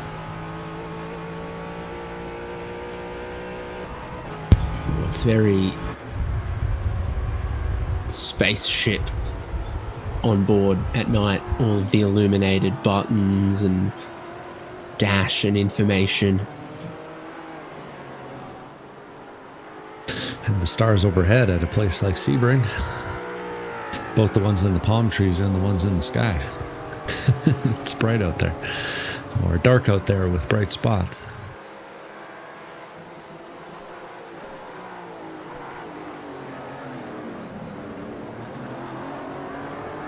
Nice corner there from LaShawn by the looks of things.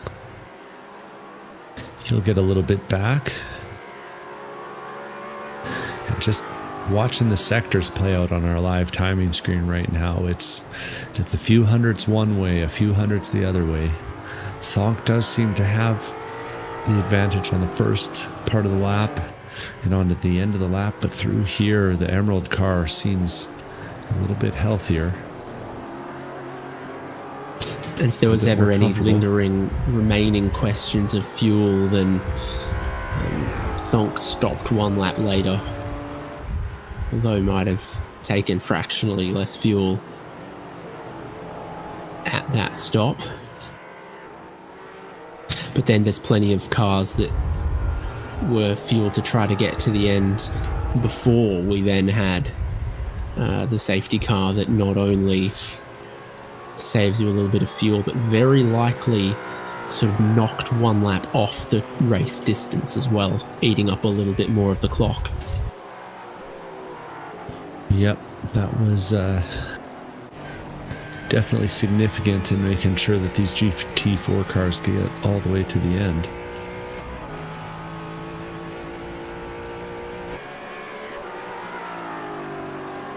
It's under 4 minutes on the clock, and the race leaders are halfway around the lap, so they won't get the white flag this time, but they will get it next time. That puts us at about 2.5 laps to go for a total race distance of 81 laps by the looks of things. The way it goes at the moment, Alessandrini pulled 0.3 on Romano last lap, and I think he's kept that up. Once you break the slipstream, then you can kind of keep working the gaps and margins. Yeah. And a quality show these guys put on here at Sebring. Of course, the Real World ChampCar Series will be at Sebring in just a few weeks. A couple, even. What is that? December 28th, they'll be doing the 14-hour New Year Enduro. I think that's the plan right now.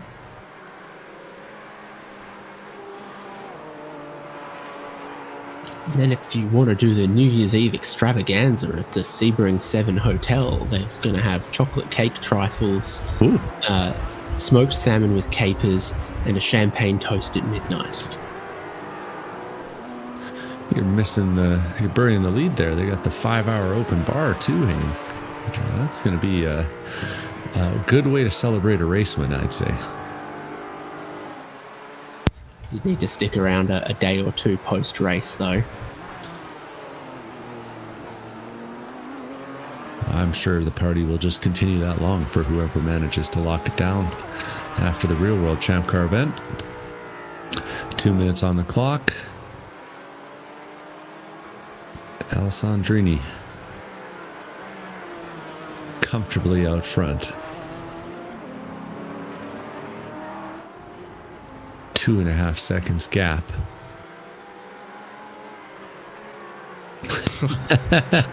Oh my goodness. Hashtag not a sponsor. Yeah, we're not getting paid for that. We're not getting paid for that. Yeah, come on. Get it out of here.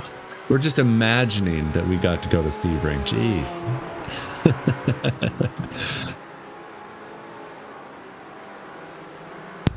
There's no promo for free, although we were kind of already doing it. Yeah, we're just, it's sim racing and sim partying, all the stuff of the holiday season. And by 8 p.m., by the looks of things, it'll be well and truly dark in Sebring.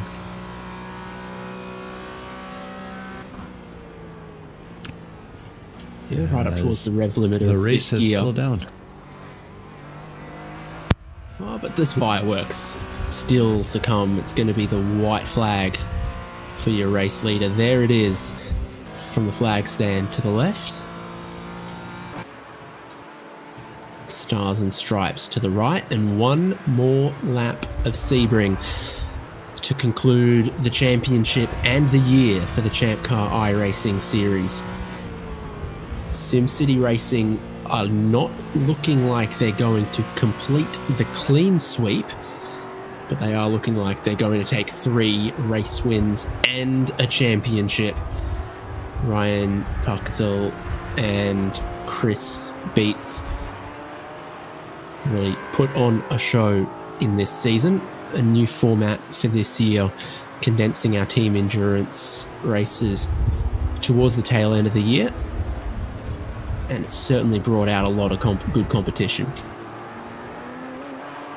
Yeah, quality competition and really consistent teams. I think we've heard from the drivers that this is a good format. So excited to see what comes next for the ChampCar series. We'll be getting our driver survey out to those teams that are interested in participating and those drivers that are interested in participating next year in the Sprint Series as well as in the Enduro Series over the winter break here. And not before we do a little bit of celebrating with what are going to be our winners today. Alessandrini is leading the field. Of course, that car is going to be disqualified. So Gio Romano in the huge ass entry coming around the Le Mans curve is going to be coming down the back straightaway and crossing the line in second, but taking home the prize. And in third place at the line, but second on the podium, we'll have another prize winner as well. Alessandrini comes out of the final corner, a quality race from Zach's Hitman Emporium. Yeah, there was a time, there's my fireworks, when SimCity Racing had an almost unassailable looking lead. Zach Hitman Emporium brought a whole lot of speed. Hujas are going to end up being scored them race winners as SimCity Racing become champions of the ChampCar iRacing series. Thonk are going to be the next to bring it around. They've put a little bit of time into drivetrainer, both of them. Balthazar Motorworks 24:30. I think you saw Young Guns deliberately drop off the lead lap. They took the checkered flag. Either that or they ran out of fuel. Actually, they might have 21 laps. Slowered expectations. Project Save the Stang still out there. How are my fireworks going? I think they gave you the basic package here, Haynes. They might already be done. Oh no, they're going. They're going.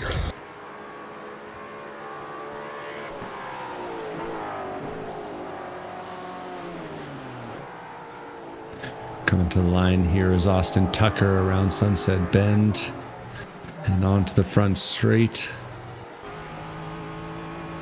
Austin Tucker crosses the line, celebrating a podium finish for Thonk Esports. LaShawn Dilworth crossing the line in 5th place, 4th overall. We got Kyle Shook for Drivetrainer Motorsports Carbon. Quality finish to the season behind the team car. And in 6th place, 7th on the grid, Zach Balthazar for Balthazar Motorworks crossing the Here's line. another car doing 21 laps, and I think that thing's coasting right now, the number 24 through Sunset Bend, but they managed to stay on the lead lap when Young Guns didn't. And so you can't lose a spot when you're already the last car on the lead lap, because on the final lap, because no one can actually come catch you and pass you. So a good lap would be a 2:11. Final lap 2:17. You'll take that. Hey, if it wins, it works. And with that, we've got the end of the ChampCar iRacing 3 hours of Sebring and the end of our 2025 Enduro season, Haynes.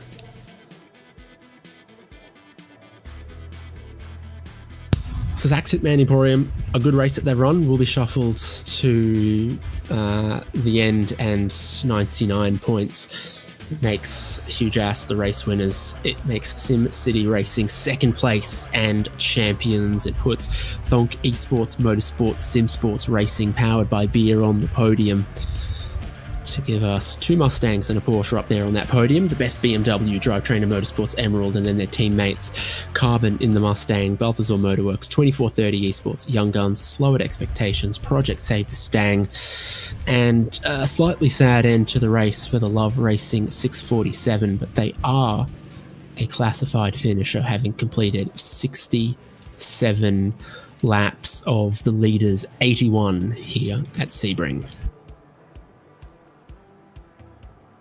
Plenty of people standing by to chat, and we love a chat. Let's go straight to our champions. Ryan Puchtel and Chris Beats, the ChampCar iRacing Series Team Endurance Champions. Congratulations. Thank you. It was a pretty interesting race. Obviously, it looked like we would win it, but late safety car, and that's how it goes.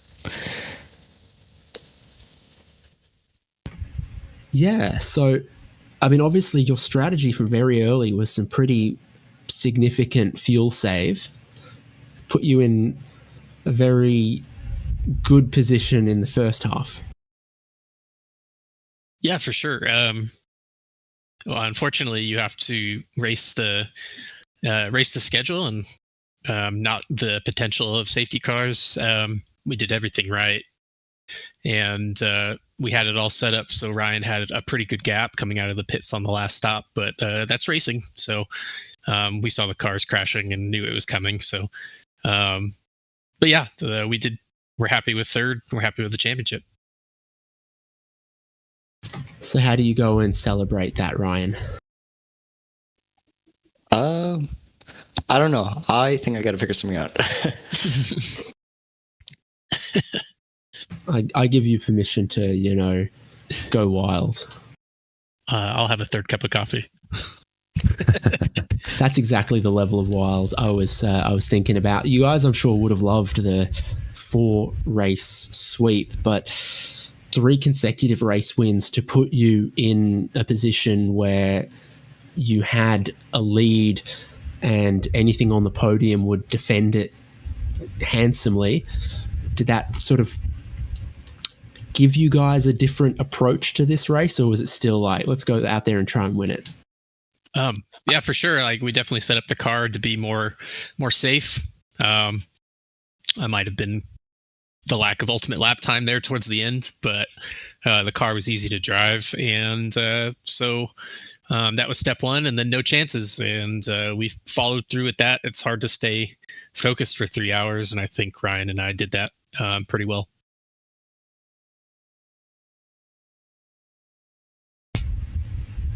Well, thank you so much for being a part of the ChampCar iRacing series all season long. And it's great to see you guys rewarded right here at the end of the year. In 2026, what kind of racing do you think is going to be calling your name? I'll hopefully be back doing the ChampCar series with you guys next year. So looking forward to that. I don't know. I haven't really decided yet. Yeah, I've got some life moves, so hopefully I can just still get time to do the sim racing. But otherwise, I'm happy racing GT4s, and hopefully we'll be able to come back ChampCar later in next year. Awesome, thank you so much. Big congrats. I know, Ryan, you also took a race win earlier in the year in the solo championship, so it's been, I guess, a big year for you in ChampCar, and rewarded right at the end. Yeah, my winning frequency isn't very high, so it's been a pretty good year. So thank you guys, thank you ChampCar, and thank you. Call that a backloaded contract. We'll see you guys next year. We'll see you. Devin Peters, where's your wandering eye going? Well, I've got Austin Tucker, and I got Brooks Clayton from Thonk Esports, and the glitter covered Mustang had a pretty quality day, and a disqualification out front leads to them finishing on the podium. Yeah, it was a fun day. I do want to say first, thanks to Brooks to setting us up well midway. I had the easy job. I just hung behind Ron and them, and then saved fuel, and then pitted, and then Austin had to run away from people the whole second half. So it looked like it was pretty busy out there for you, Brooks. In the first half, it looked like third through seventh, there was no sure things. Yeah, it was fun battling with those guys, and unfortunately made a couple unforced errors myself and dropped a few positions back, but I handed it over to Austin in a good spot, and he took it from there. And Austin, you had your own fight on your hands with the drive trainer boys in the second half. Yeah, that was a tough battle for sure. I couldn't tell if it was just a car thing and tires at the end, but both stints, I did seem to pull away at the start, and then just couldn't hit the corners as well, and they started to reel me back in. And then I don't know if they got any damage with their incident with Zach, but they didn't seem to be able to catch back up at the end. So it was definitely fun. Hour and a half there, quite sweaty trying to hold them off. But yeah, overall really happy with the run. Yeah, it was quality stuff, and a pretty quality season for you guys too. I don't know if you've done the math. We did it live on air, but by my count, I think you guys have managed to take a spot away from Team Carbon there. So you guys might be the superior drive trainer team. Oh no, superior to all the drive trainer teams. Sorry. Oh, gotcha. This is Thonk that's gotten it. Well, that would be nice. Yeah, we've had good luck the past couple seasons as Spinny Boys, just running all the races and keeping it on track and coming out with good results. So good to keep that going. Yep, it's good to have you, and I'm sure I know exactly how you guys will be celebrating. Going to a kid's birthday party. We're getting too old. Okay, drinking only on Wednesdays then, right? Yep, exactly. Yep. Good stuff, guys. Well, thanks for coming out, and thanks for making this season a great success. Thanks for having us.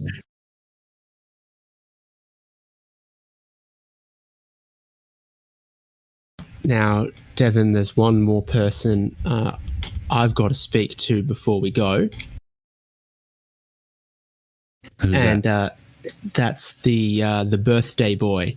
So I believe we have prepared a song for Devin Peters, who is celebrating his birthday today.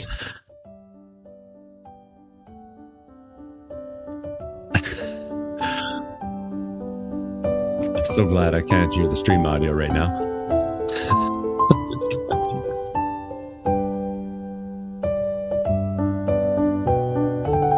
Well, yeah, happy birthday, Devin. Thank you very much, for guys. Being along with me for this year, as well as we reflect on a year. Participation in the championship has been up. Enthusiasm from the teams has been up. We've been on HABC and ChampCar Live every time we've been possible. So for everyone who's participated, everyone who's come along to support, their teammates, their friends, their family, thank you so much. And keep your eyes out on forum.champcar.org and the ChampCar iRacing Series Discord, so that we can get your feedback on this season as we look forward to what 2026 will have in store. Absolutely. I bet you there's one team that's going to have some thoughts about how next season could go even better.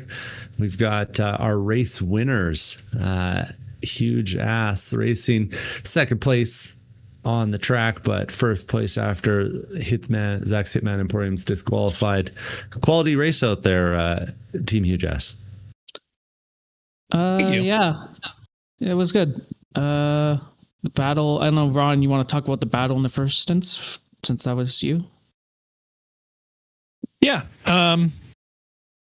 It was a lot of fun battling. What team was that? Drive Trainers. We were driving to a fuel number for the first 2 stints to make sure we got to an hour and a half and then a little extra. So getting to fight them and having Thonk behind us. We had a tight little pack there. That was a lot of fun. This car is a blast on this track, for me at least. Yeah, it looked like things were really close for you guys. And it looked like the Mustang was handling pretty well. Seemed like maybe even you had a bit of an advantage in the second half of your stints. Yeah. Go ahead. I felt like I did, but I had I don't know, maybe the car just was better during the day because I felt like I had an advantage over the BMW at least. Yeah, I was going to say you weren't racing any Caymans in your stints. No, I wasn't. And for you, Gio, once the lights went down, you seemed to turn it up. You were pushing pretty hard at the end there. Yeah, I think a little too hard. It was really trying to keep up with DJ because, I mean, DJ is extremely quick. I was pretty happy that I was able to keep up with him for as long as I did. It seemed like, though, there's a few spots where he was just either because of probably mix of his skill and the car. The Cayman was just, he was ripping through, especially the S's at the end of the lap. It seemed like every lap he'd pull a 10th there. And like, we're talking like tiny margins, like 10th here, 10th there. And he would slowly eke away. And then with around like, I'd say like 7 minutes left or so, last 5 laps or so, I think the tires died because I was pushing too hard. So then I started dropping a few tenths per lap at that point. But it was a really good challenge. Like, DJ's an excellent driver, so it was a really good opportunity to measure myself up against someone who's really, really fast, and ended up winning anyway. Didn't deserve it, but well, I guess we read the rules better. So reading's an important skill, right? So that's good. You got to have a license to be able to drive, and so that's one of the tests you got to pass. But a quality showing out there from you guys, and a quality showing in the Enduro season. 2 second place finishes and a first place here in the championship round. You got designs on that first step next season? Oh yeah, if you bring the GT4s back, I'll try to be back. If you use the GT4s in general, I'll try to be back for any races if I can, if I'm able to. I definitely use this as kind of a learning experience with the car. I really liked the car when they released it a few months ago, but I hadn't really driven it much, especially not in any longer races. So this was a nice way to spend some time working on the setup and figuring out how to set the car up and getting used to driving it in longer stints. So it was a good learning experience, and it was fun. Well, quality stuff, guys, and thanks again for coming out and putting on such a good show for us. Yeah, thanks for putting it together. Well, Haynes, it looks like we'll be wrapping up another successful season of the ChampCar iRacing series here. Yeah, it's been a really good one, a really positive one. Again, strength to strength in terms of the quality of drivers we're getting coming out to participate, the number of them, the consistency across the season from when we started in March all the way through now to December. It's tough to hold people's attention for long, but just tried to make sure we give the people what they want, create a good community, and that's sort of what ChampCar kind of is always about: great community, good racing, and the friends and that we make along the way. And we sure have. We can't wait to tell you what 2026 will have in store. You'll just have to keep your ear out, and in the meantime, have yourself some lovely holidays, a new year, and see you in 2026. Goodbye.